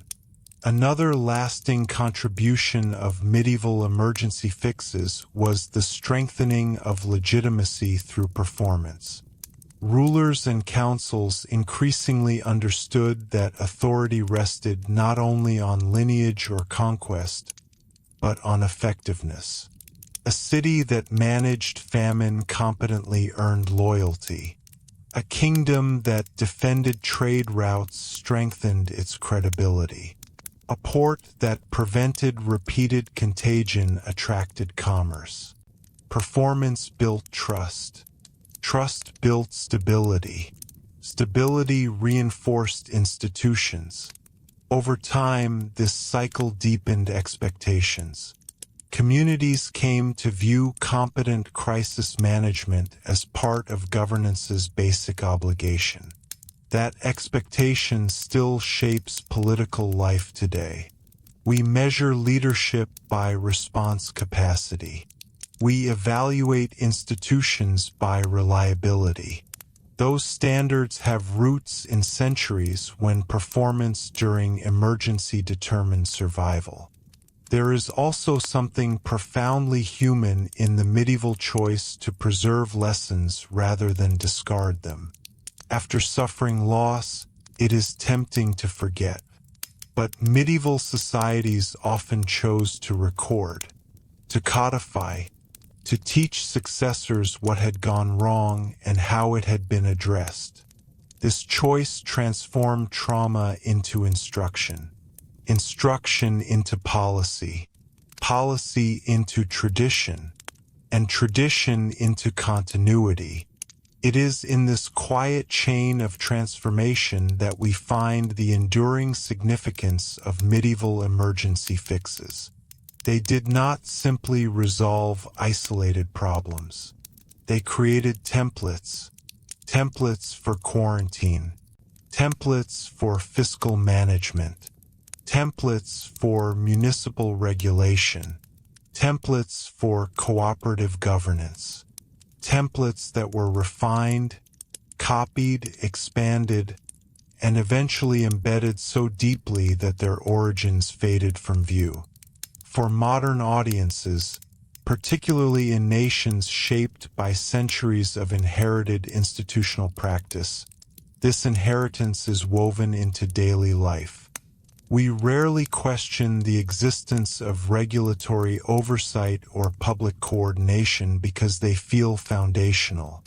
But they were constructed gradually, deliberately, often reluctantly, in response to medieval disruption. The Middle Ages were not an era of stagnation. They were an era of adjustment. And through adjustment came accumulation. Through accumulation came structure. Through structure came durability. And durability is what allows civilizations to outlast the crises that define them. So when we consider the phrase, "how we do things forever," we are not speaking of immovable permanence. We are speaking of durable habit, habits forged under pressure, habits preserved through repetition, habits strong enough to carry forward across centuries. The castles may stand as visible reminders of medieval ambition. But the invisible architecture, the ordinances, the ledgers, the inspection routines, the charters, may be the more powerful legacy. Because in those quiet procedures, medieval societies learned how to endure. And in enduring, they shaped the world that followed. Not through spectacle, but through structure. Not through momentary brilliance, but through persistent refinement. The emergency fix became the foundation, and the foundation, once laid, carried forward into the modern age. Steady, procedural, and enduring.